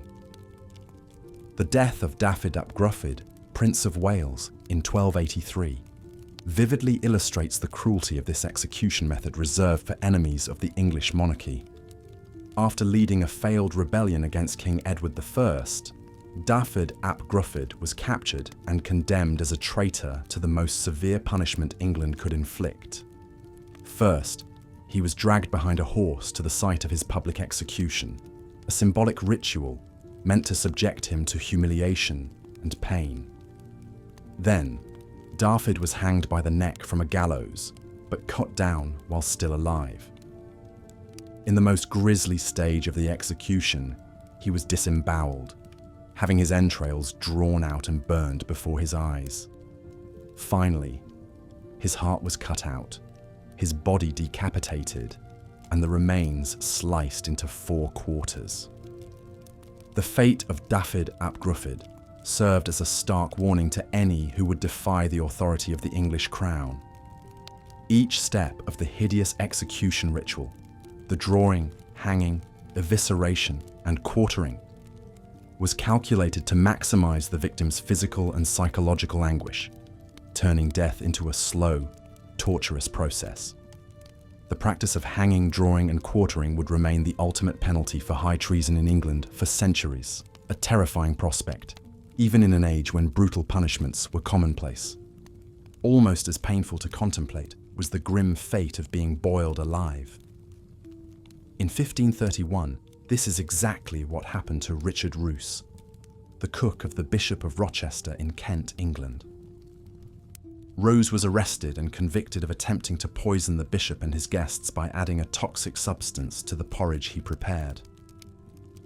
2 of the bishop's attendants died after eating the poisoned dish, though the bishop himself hadn't touched it. Appalled by this betrayal and the loss of life, King Henry VIII wanted to make an example of Rose. In an unprecedented move, Parliament rushed through a special law, the Act for Poisoning, to allow boiling as an execution method for murder through poison. Just 1 month after the crime, Rose became the first person in England to be boiled to death under the new legislation. Contemporary accounts describe the horrifying spectacle of Rose being suspended by ropes over a cauldron of boiling water. He was repeatedly lowered in and hoisted out, prolonging the agony as the scalding water seared the flesh from his bones. By the time he finally succumbed, his body had been boiled apart, the fat separating from the flesh and the muscles sloughing off. It was an unspeakably dreadful way to die. Though Rose's case was the only time the Act for Poisoning was actually applied in England, the punishment of boiling alive cropped up in various forms throughout medieval Europe. Some countries boiled criminals in water, while others used boiling oil, molten lead, or even boiling wax. The French had a punishment called the cauldron used for counterfeiters and coin forgers, where they'd be immersed in scalding water or oil.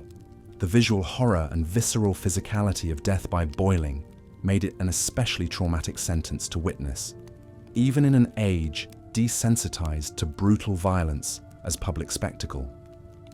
Nonetheless, the threat of being boiled alive was wielded by medieval authorities to inspire terror and absolute obedience in their subjects. So while the brazen bull, boiling cauldron, and dismemberment at the gallows might sound like the elaborate tortures of history's cruelest despots, they were all too real features of the medieval European justice system.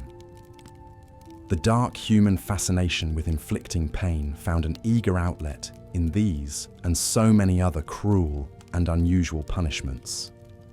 And we've still barely scratched the surface of the bizarre world of medieval justice. As we've seen, the punishments meted out in medieval times were often unimaginably cruel, designed to inflict maximum suffering and to serve as a stark warning to others. But the cruelty wasn't random. There was a twisted logic to it all, a belief that the severity of the punishment should match the severity of the crime. Theft might warrant a hand being chopped off, while treason could bring the agonizing death of being hanged, drawn and quartered. One of the most notorious examples of this brutal calculus of crime and punishment was the case of Hugh Despenser the Younger in 14th century England. Despenser was a close advisor and alleged lover of King Edward II, and his rapid rise to power and ruthless greed made him many enemies among the nobility. When Edward's Queen Isabella led a successful rebellion against the king in 1326, Despenser found himself at her mercy, and she showed him none. Isabella had Despenser tried and convicted of treason, theft, and other crimes against the realm. His sentence was designed to be as agonizing and humiliating as possible. First, he was stripped naked, and biblical verses about corruption and deceit were scrawled on his skin. Then, he was dragged behind 4 horses to the place of execution, where a jeering crowd awaited. There, he was hung from a 50-foot gallows, but cut down before he could choke to death. As he lay dazed and in agony, his executioners set upon him. They hacked off his genitals and threw them into a fire, then sliced open his abdomen and yanked out his entrails and heart, which were also tossed into the flames. Finally, his corpse was beheaded and cut into 4 pieces, which were mounted on spikes and displayed across London as a warning to other traitors. It was a horrific end, even by the grim standards of the time. While the fates of people like Despenser and other victims of brutal medieval punishments might seem impossibly distant to us today, what's more unsettling is how long these practices endured. The last hanging, drawing, and quartering in England took place in 1782, and France's final execution by breaking on the wheel happened as late as 1835. Change came, but it came slowly. And even as the Middle Ages gave way to the Renaissance and early modern period, the creativity and cruelty of punishments in many ways only seemed to grow. The Protestant Reformation of the 16th century unleashed a new wave of religious persecution and sectarian violence. Both Catholics and Protestants enthusiastically burned heretics at the stake and devised even more elaborate means of torture to root out hidden enemies of the faith. One particularly grisly execution method that gained popularity in the 1500s was the so-called Nuremberg funnel. This was reserved for habitual drunkards who were seen as a scourge on society. The offender would be chained to a table with a funnel forced down his throat. Huge quantities of liquid, usually wine, but sometimes raw sewage or boiling water, would be poured into the funnel until the victim's stomach burst. It was an agonizing and humiliating way to die, and a terrifying deterrent to would-be drunks. Blasphemers faced similarly inventive punishments. In the 16th century Spain, those convicted of blasphemy often had their tongues cut out with hot pincers before being strangled to death. In England, a common penalty was the pillory, but with a horrific twist.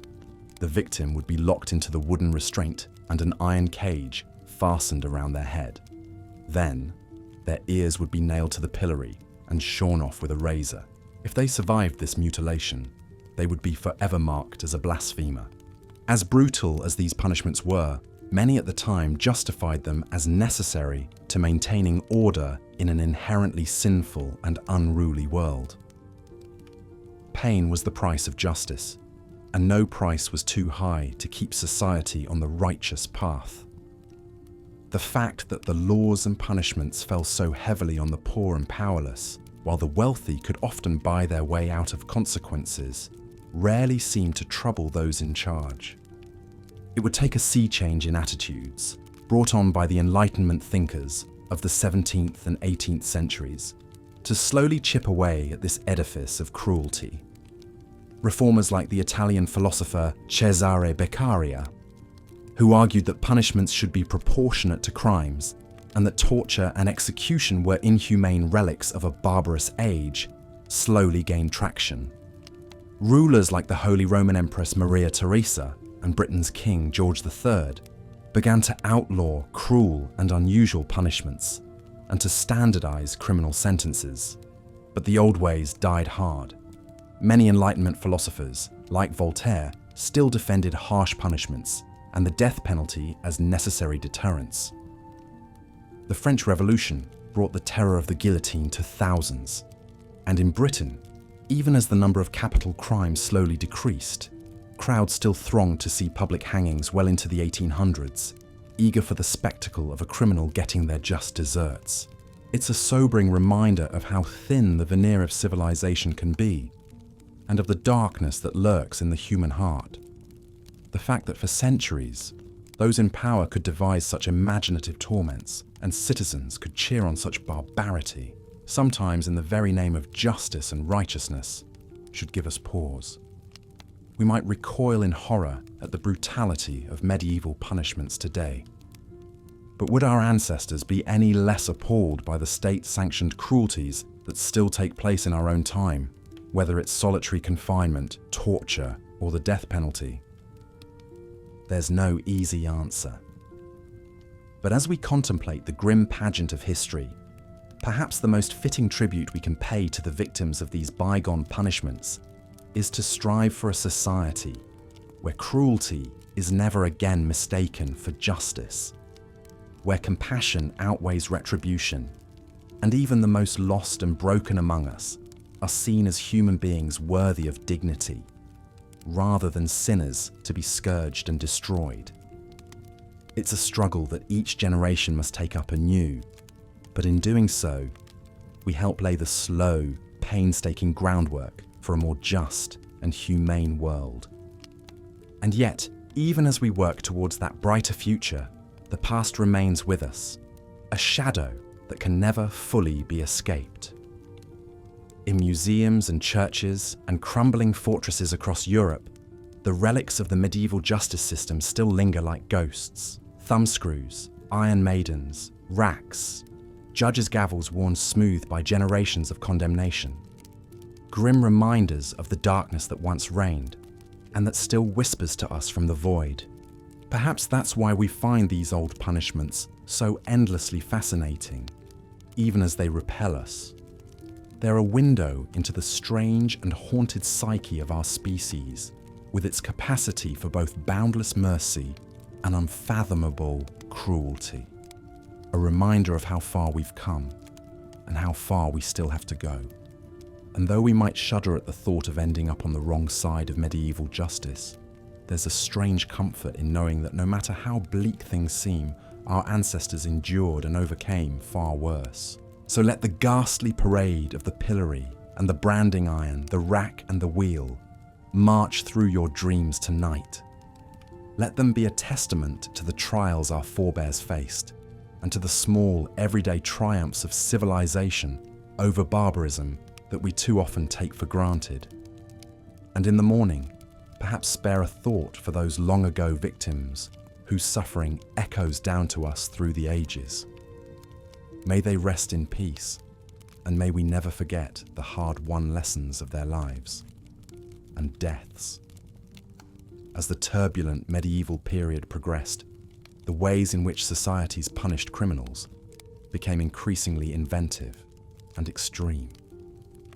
Perhaps no methods were more dreaded than the gruesome torture devices conjured up in the darkest corners of the human imagination. The rack was one of the most widely used instruments of torture throughout medieval Europe. The concept was brutally simple. The victim would be stretched out on a large wooden frame by ropes tied to their wrists and ankles. As the ropes were steadily pulled tighter and tighter, the limbs would be wrenched apart, causing excruciating pain as the joints and ligaments reached their breaking point. The agony could continue for hours or even days as the torturer attempted to elicit a confession or information. Death on the rack was not uncommon, whether from the unbearable pain or the eventual dislocation and tearing of vital organs. But perhaps even more chilling was a device known as the brazen bull. Originating in ancient Greece, this hollow brass statue in the shape of a bull was designed for a uniquely agonizing form of execution. The condemned would be locked inside the brass beast and a fire lit beneath it, slowly roasting them alive. As the metal walls heated to scorching temperatures, the victim's screams would echo through a complex system of tubes and bellows, becoming distorted into sounds that resembled the lowing of an infuriated bull. The twisted tale of the brazen bull's inception speaks to the cruel ingenuity behind it. According to legend, it was first proposed to the 6th century BC tyrant Phalaris by a metalworker named Perillos of Athens. Describing his concept for the human incinerating hell bull, Perillos promised that the screams will come to you through the pipes as the tenderest, most pathetic, most melodious of bellowings. Intrigued, yet disgusted, Phalaris ordered the brazen bull be built and for Perillos to be its first victim, as a morbid test of his own device. The metalworker was duly locked inside and roasted alive, his wailing supplications transformed into bovine howls by his own acoustic design. Although the brazen bull was blessedly rare compared to other instruments of torture, the mere thought of being burned alive inside a metal prison was enough to strike terror into the medieval psyche. Indeed, the fear of fire was pervasive in a time when the flames of hell seemed all too real. Execution by burning was thus reserved for some of the most serious offences, such as heresy, treason, and witchcraft. No episode captures the dread of death by fire more vividly than the gruesome execution of the English royal cook John Rous in 1531. Rose had been convicted of attempted regicide after several dinner guests at the Bishop of Rochester's palace fell violently ill from a batch of poisoned porridge he had prepared. 2 died in agony, though the intended target, Bishop John Fisher, had been spared by his penchant for fasting. For his crime, Rose was sentenced to be boiled alive, lowered by ropes into a cauldron of boiling liquid in front of a large crowd at London's Smithfield. The chronicle of Tudor poet Thomas Deloney relates the horrifying spectacle. The fire was lighted, the water did seethe, and the cook was put into the boiling cauldron, which we may suppose was a dreadful torment, for that he cried mightily as was heard by a great number of people. Howbeit he escaped the death, by reason that the water was not throughly sod, wherewith they took him out, and did put him to a worser torment, for they bound him to a stake, and roasted him to death.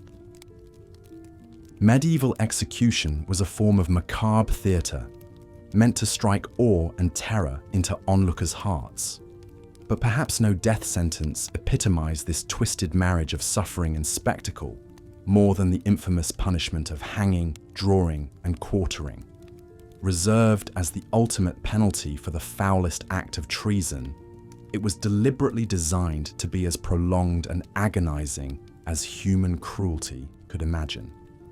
The first recorded instance comes from the year 1283, when the Welsh rebel prince Dafydd ap Gruffydd faced the wrath of England's King Edward I for his role in an uprising.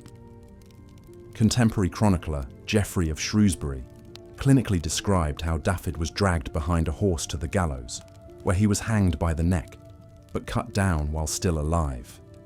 In the throes of suffocation, his body was sliced open and his entrails yanked out and burned before his eyes. Finally, he was beheaded and his torso hacked into 4 quarters, to be displayed across the realm as a warning to other would-be traitors. From then on, hanging, drawing, and quartering became the go-to death sentence for male traitors in England for centuries to come.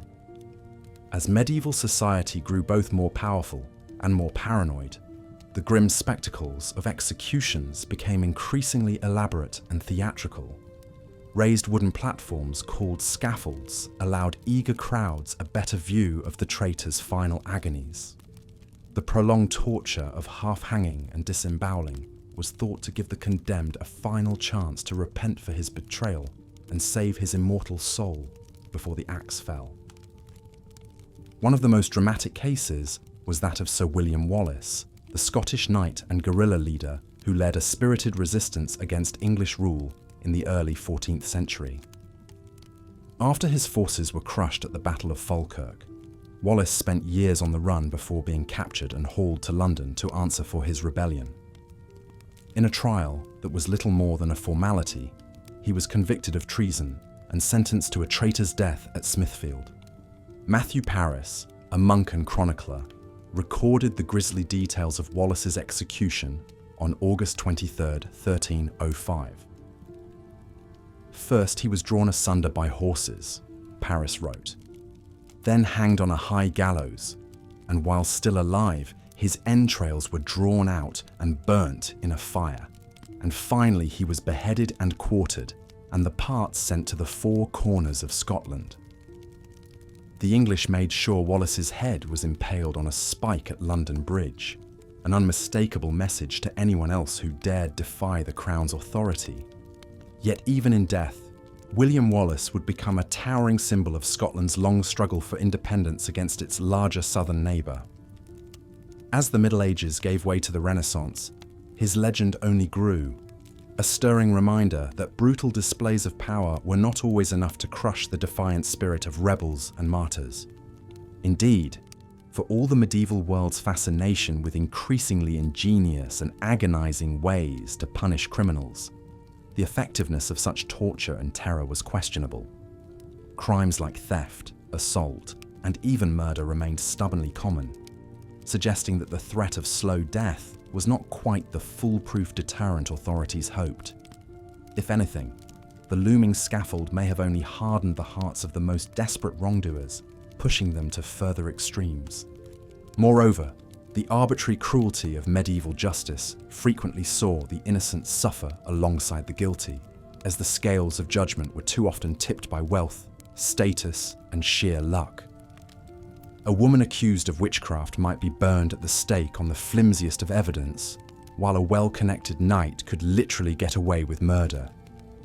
The inequality was such that by 1215, the Magna Carta saw fit to enshrine the right to due process, decreeing that no free man is to be arrested, or imprisoned, or disseised, or outlawed, or exiled, or in any other way ruined, nor will we go against him or send against him, except by the lawful judgment of his peers or by the law of the land.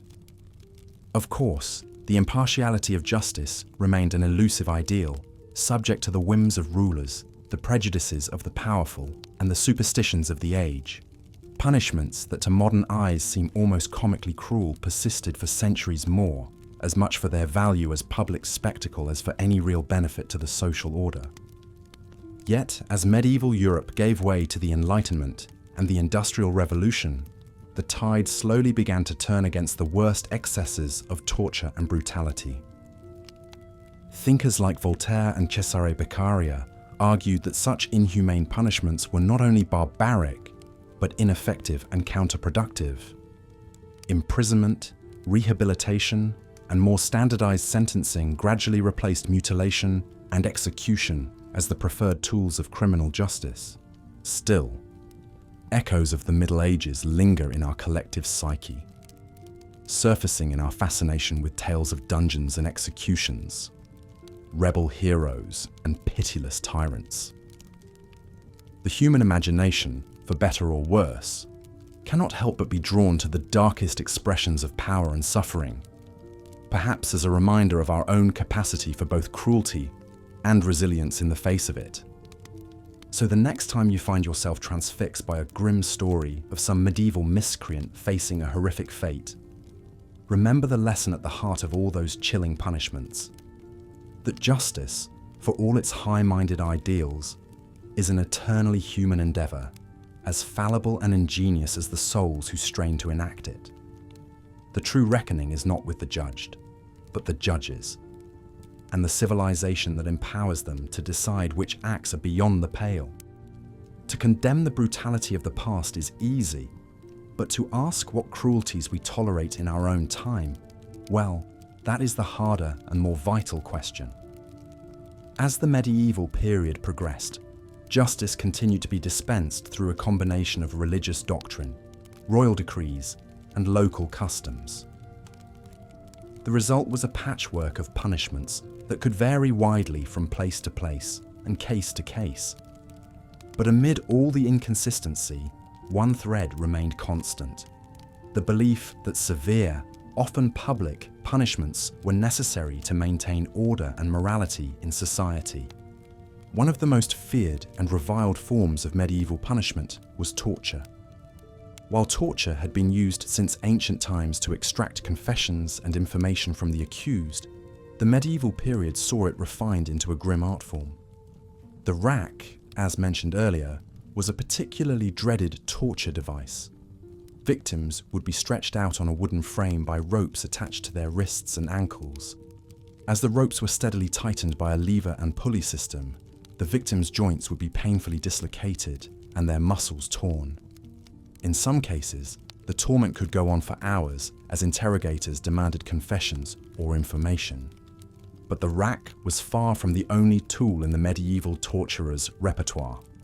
Another particularly gruesome device was known as the brazen bull. This hollow brass sculpture, usually crafted in the shape of a bull, would be heated by a fire lit beneath its belly. The condemned would then be placed inside the scorching metal chamber, their screams of agony echoing out through tubes cleverly designed to sound like the bellowing of an enraged bull. It was a punishment as psychologically disturbing as it was physically agonizing. One of the most infamous cases of death by brazen bull occurred in the 6th century BCE Greece. According to legend, a master metalworker named Perillos presented his newly forged brazen bull to Phalaris, the notoriously cruel tyrant of Akragas.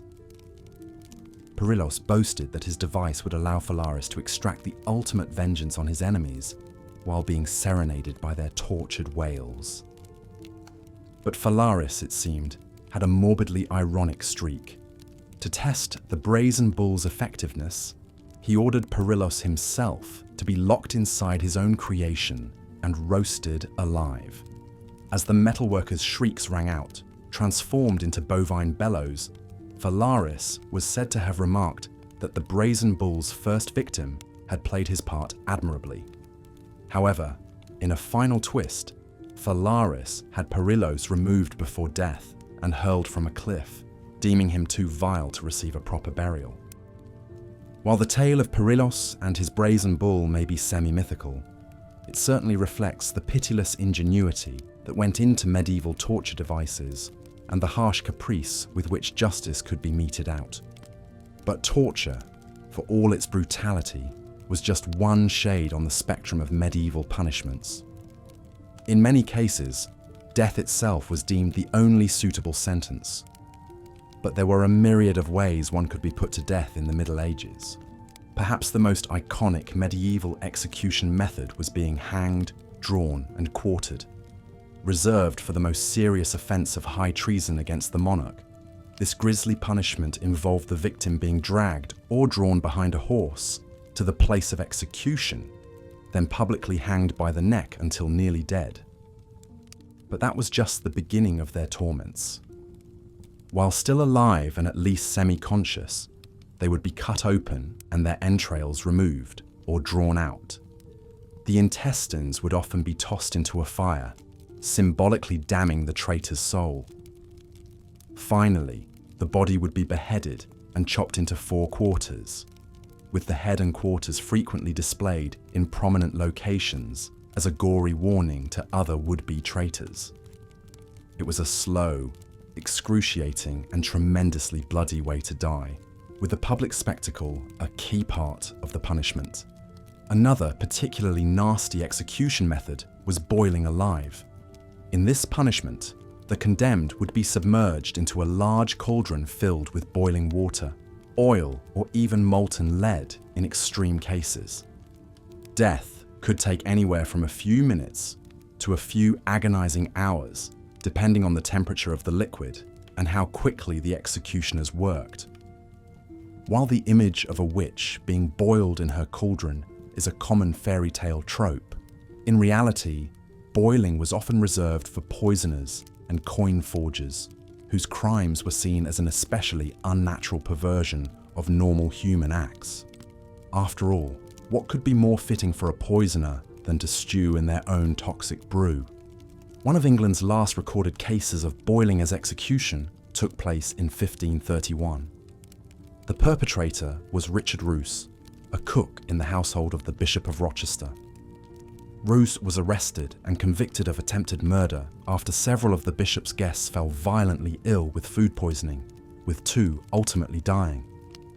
Roos confessed to poisoning a batch of porridge with a toxic white powder, though he claimed his intent had been to play a practical joke rather than to kill. Unamused, the courts condemned him to be boiled to death without the benefit of clergy, as a medieval chronicler put it. Being denied the benefit of clergy meant that Roos, as a lowly cook, could not plead literacy and holy orders to escape the ultimate penalty as a more high-born poisoner might. So, Roos met his unpleasant end in a bubbling cauldron at London's notorious Smithfield execution grounds. The Bishop of Rochester himself was said to attend the execution, no doubt gratified to see the treacherous cook get his just deserts. In the aftermath of Roos's crime, Henry VIII passed a special law making poisoning a form of treason punishable by boiling, though he later repealed it in favour of hanging for all poisoners regardless of status. Compared to boiling or being drawn and quartered, simple beheading by sword or axe could almost seem a mercy.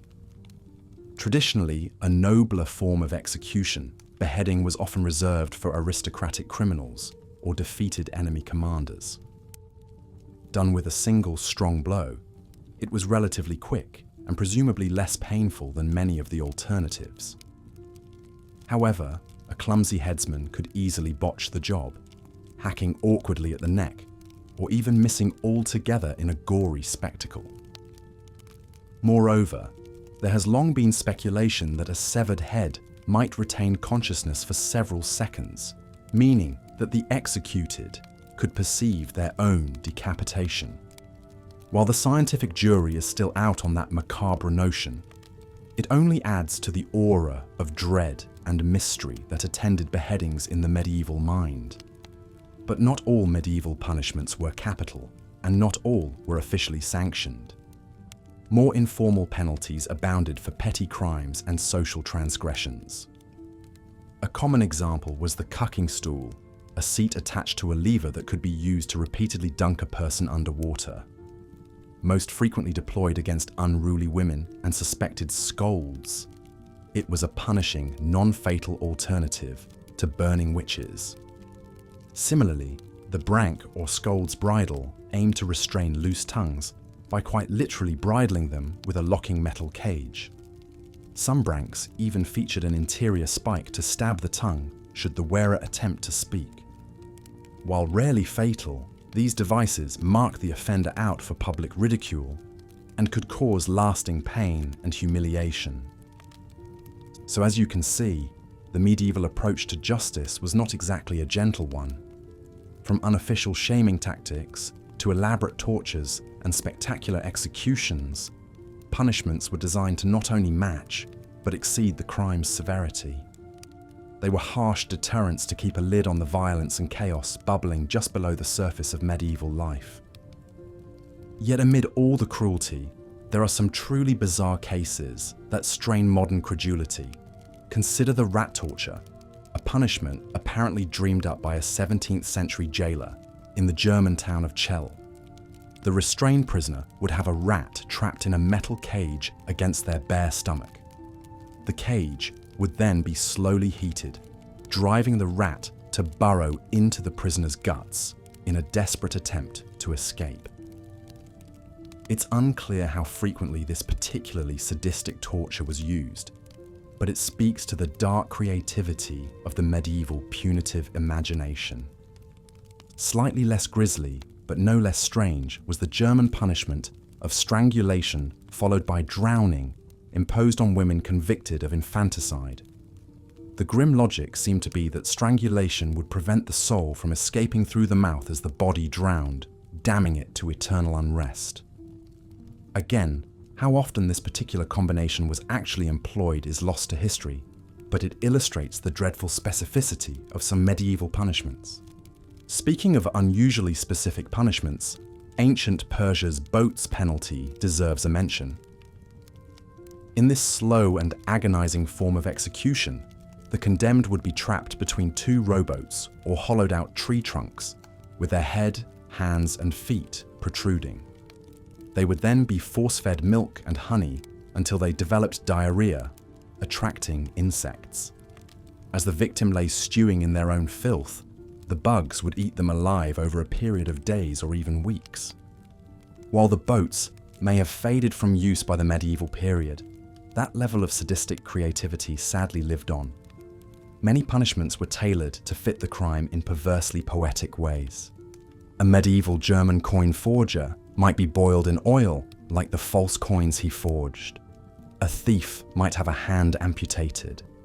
A person who bore false witness could have their tongue cut out. The idea was to let the punishment reflect the crime while permanently marking the criminal and preventing them from reoffending. But what if the offender was one of God's own representatives on earth? Members of the clergy were typically exempt from secular courts, being tried instead by church authorities under canon law. Punishments for wayward priests and monks tended to be less bloody than their civilian counterparts, usually focusing more on repentance than retribution.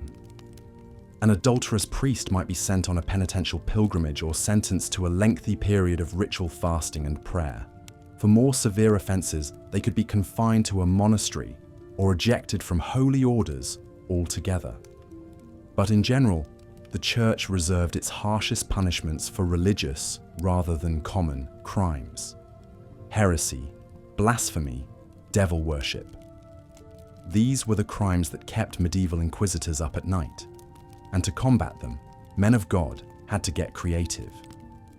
In 1184, the Catholic Church formally outlined its policy on the prosecution of heresy in a papal bull chillingly titled Ad abolendam, or for the purpose of doing away with. It condoned stripping the convicted of property, rights, and even life in an effort to stamp out dissent. Mere centuries later, the Spanish Inquisition would take that mandate and run with it, creating one of the most notorious persecutory machines in history. Under the Spanish Inquisition, those accused of straying from Catholic doctrine could be subjected to all manner of torments to extract confessions, from stretching on the rack to having their feet roasted over a fire.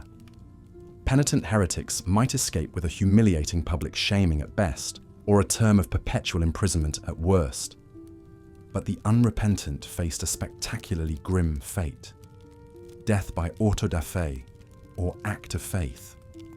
These elaborate public rituals saw the condemned paraded before jeering crowds in conical dunce caps, before being tied to a stake and burned alive. The goal was not just to execute the heretic, but to break them utterly first, forcing them to accept the Church's authority with their dying breath. One of the tragic victims of this inflexible religious ideology was the Spanish physician and theologian Michael Servetus. A true Renaissance man, Servetus made contributions to everything from mathematics to meteorology. But his writings on Reformed Christianity, which questioned the Trinity and infant baptism, caught the attention of the Inquisition. Servetus managed to escape Spain and the clutches of the Catholic inquisitors, but he made the mistake of passing through the Swiss city of Geneva, a stronghold of Protestant reformer John Calvin. Though Calvin and Servetus had once been friendly correspondents, the theologian took grave offense to the heretical views outlined in Servetus's book, The Restoration of Christianity. At Calvin's urging, the Geneva City Council had Servetus arrested, tried for heresy, and condemned to death. Calvin argued for a more merciful beheading, but the council insisted on burning at the stake. So, on October 27th, 1553, Servetus was solemnly marched out to the pyre in a spirit of Catholic-Protestant cooperation that was exceedingly rare for the time. His last words were said to be, "Jesus, Son of the eternal God, have mercy on me," a final refusal to acknowledge the Trinity that had doomed him. Servetus's execution sent shockwaves through the reformist community and all of learned Europe. Some applauded Calvin for so vigorously expunging a dangerous heresy, while others were appalled by his complicity in what they saw as judicial murder. The affair arguably did more damage to Calvin's reputation as an enlightened reformer than to Servetus's posthumous one as a martyr for free thought. In later years, prominent thinkers like Voltaire would hold up Servetus as the epitome of a brilliant mind snuffed out by intolerant dogmatism.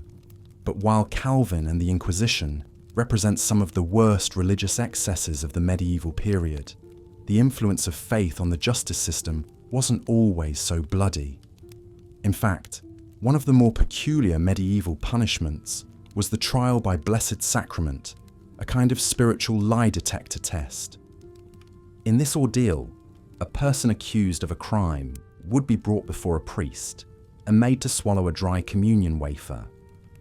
If they choked on the wafer, it was taken as a sign from God of their guilt, since divine forces were presumably preventing them from ingesting the sacred bread.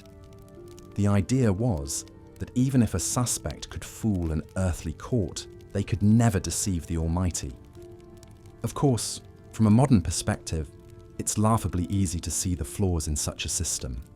An anxious, innocent person might easily choke on a mouthful of dry wafer under pressure, while a practiced liar could probably fake a swallow with no divine interference. But at the time, trials by Blessed Sacrament were accepted as a valid judicial tool, a way of outsourcing difficult decisions to a higher power.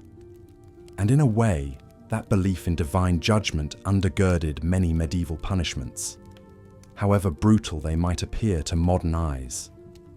The tortures, mutilations, and executions were not just meant to inflict pain or even deter crime, but to restore a kind of cosmic balance.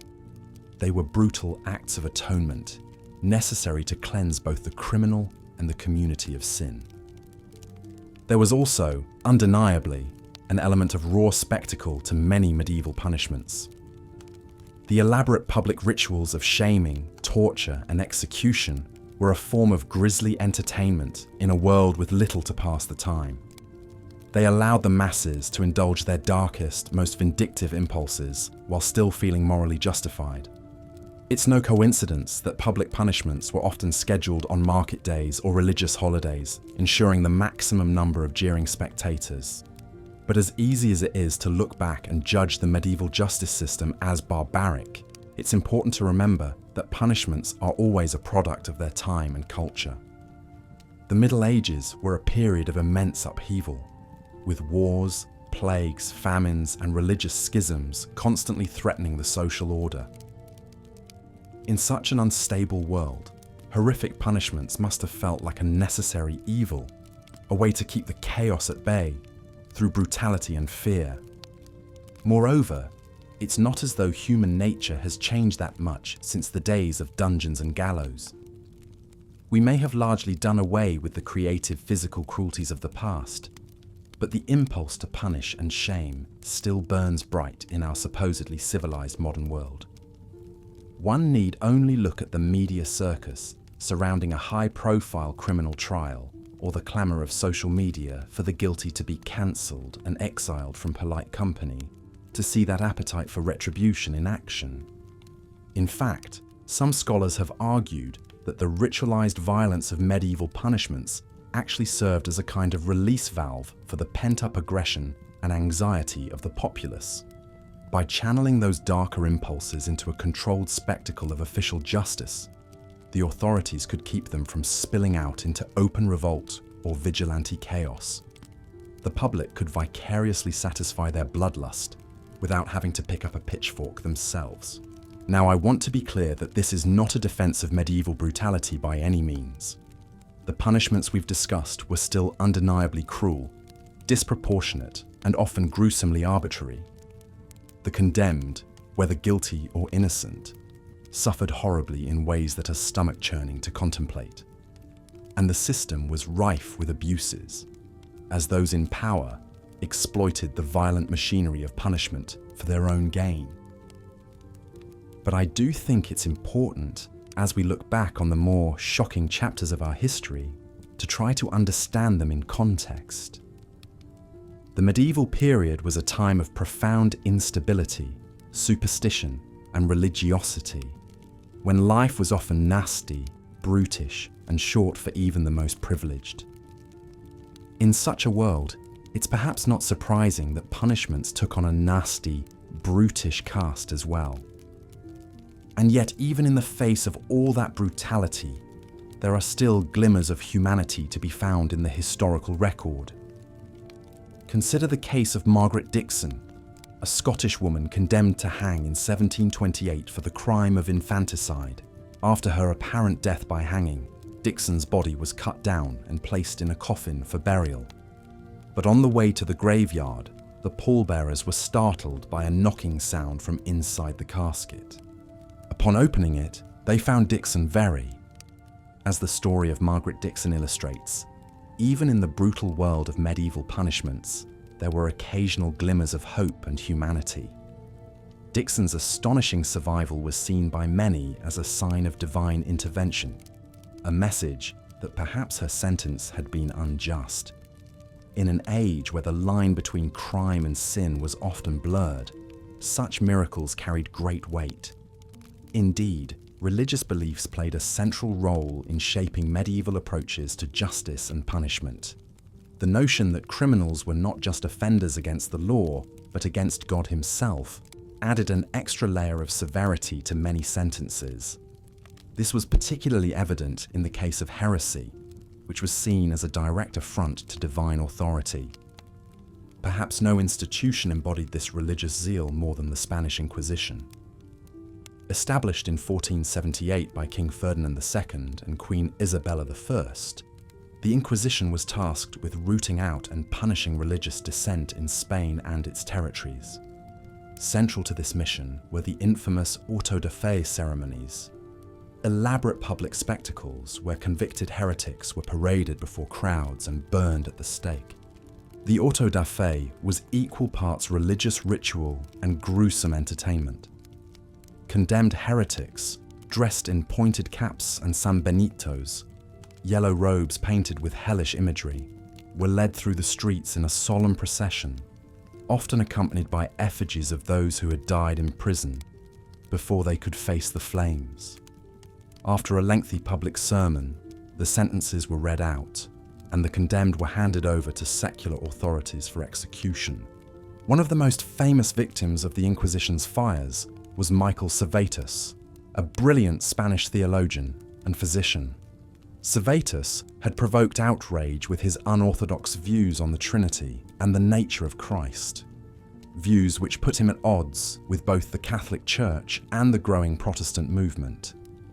In 1553, Servetus made the fateful decision to visit Geneva, the heart of the Protestant Reformation under the leadership of John Calvin. Despite travelling under an assumed name, Servetus was recognised and arrested. After a lengthy trial, he was convicted of heresy and sentenced to death. On October 27, 1553, Servetus was led to the stake on the outskirts of Geneva. His last request was for a more merciful death by the sword, but this was denied. As the flames consumed him, Servetus reportedly cried out, "O Jesus, Son of the eternal God, have pity on me." His ashes were scattered to the winds, a final erasure of a man deemed too dangerous to be remembered. Servetus' story is a chilling reminder of the deadly serious nature of religious disputes in the medieval world. In an age where the line between temporal and spiritual authority was often blurred, religious dissent could be seen as not just a challenge to the church, but to the very fabric of society itself. Of course, not all religious punishments were quite so severe. In some cases, the power of faith was invoked in a more symbolic way, as a means of divining guilt or innocence. One such method was the trial by Blessed Sacrament, a procedure that hinged on the belief in the miraculous power of the Eucharist. Under this ordeal, a suspect would be brought before a priest and made to swallow a dry communion wafer, usually accompanied by prayers and invocations. If the suspect choked on the wafer or struggled to swallow it, this was seen as a sign of guilt, a physical manifestation of their sin. If, on the other hand, they swallowed it easily, this was taken as proof of their innocence in the eyes of God. While the trial by Blessed Sacrament may seem less brutal than burning at the stake, it was no less a violation of the accused's basic humanity. The notion that choking on a dry wafer was a reliable indicator of guilt or innocence speaks to the magical thinking that often surrounded medieval justice. As we've seen throughout this journey through the strange world of medieval punishments, the line between justice and cruelty was often paper thin. From the agonizing tortures of the rack and the brazen bull to the humiliating spectacle of the stocks and the deadly theatre of the auto-da-fe, these punishments were designed not just to condemn, but to break the spirit and obliterate the humanity of the condemned. And yet, for all their brutality, medieval punishments were also a product of their time, reflecting the religious beliefs, social hierarchies, and cultural anxieties of the age. In a world where life was often nasty, brutish, and short, the spectacle of public punishment served as a potent reminder of the consequences of transgression, a warning to the masses to stay in line. It's tempting to look back at these barbaric practices with a sense of smug superiority, to congratulate ourselves on how far we've come. And indeed, the worst excesses of medieval justice, the torture chambers and the burning stakes, have largely faded into history, at least in the Western world. But as any student of history knows, the march of progress is never a straight line. Even today, in an age of human rights and due process, the spectre of cruel and unusual punishment still looms. From the inhumane conditions of many modern prisons to the continued use of the death penalty in some parts of the world, the dark impulses that animated medieval justice have not been fully exorcised. Perhaps then the true value of studying these old atrocities lies not in condemning our ancestors, but in recognizing our own capacity for cruelty and injustice. By confronting the worst of our past, we can strive to build a future where punishment is tempered by mercy, where justice is not just a lofty ideal, but a living reality. As we close this journey through the darkest corners of medieval history, I invite you to ponder these questions in the quiet of the night. Let the strange and disturbing tales of medieval punishments be a reminder of both how far we've come and how far we still have to go. And if you found these grim yet fascinating stories a welcome companion in your quest for rest, I humbly ask that you like this video and subscribe to the channel. Your support helps ensure that we can continue to explore the shadowy corners of history, one sleepy listener at a time. But for now, let us bid goodnight to the ghosts of the medieval past. May your dreams be untroubled by visions of racks and stakes, and may the coming day bring with it a renewed appreciation for the freedoms and mercies we too often take for granted. Until next time, this is your faithful chronicler of forgotten histories, wishing you a peaceful and nightmare-free slumber. Good night.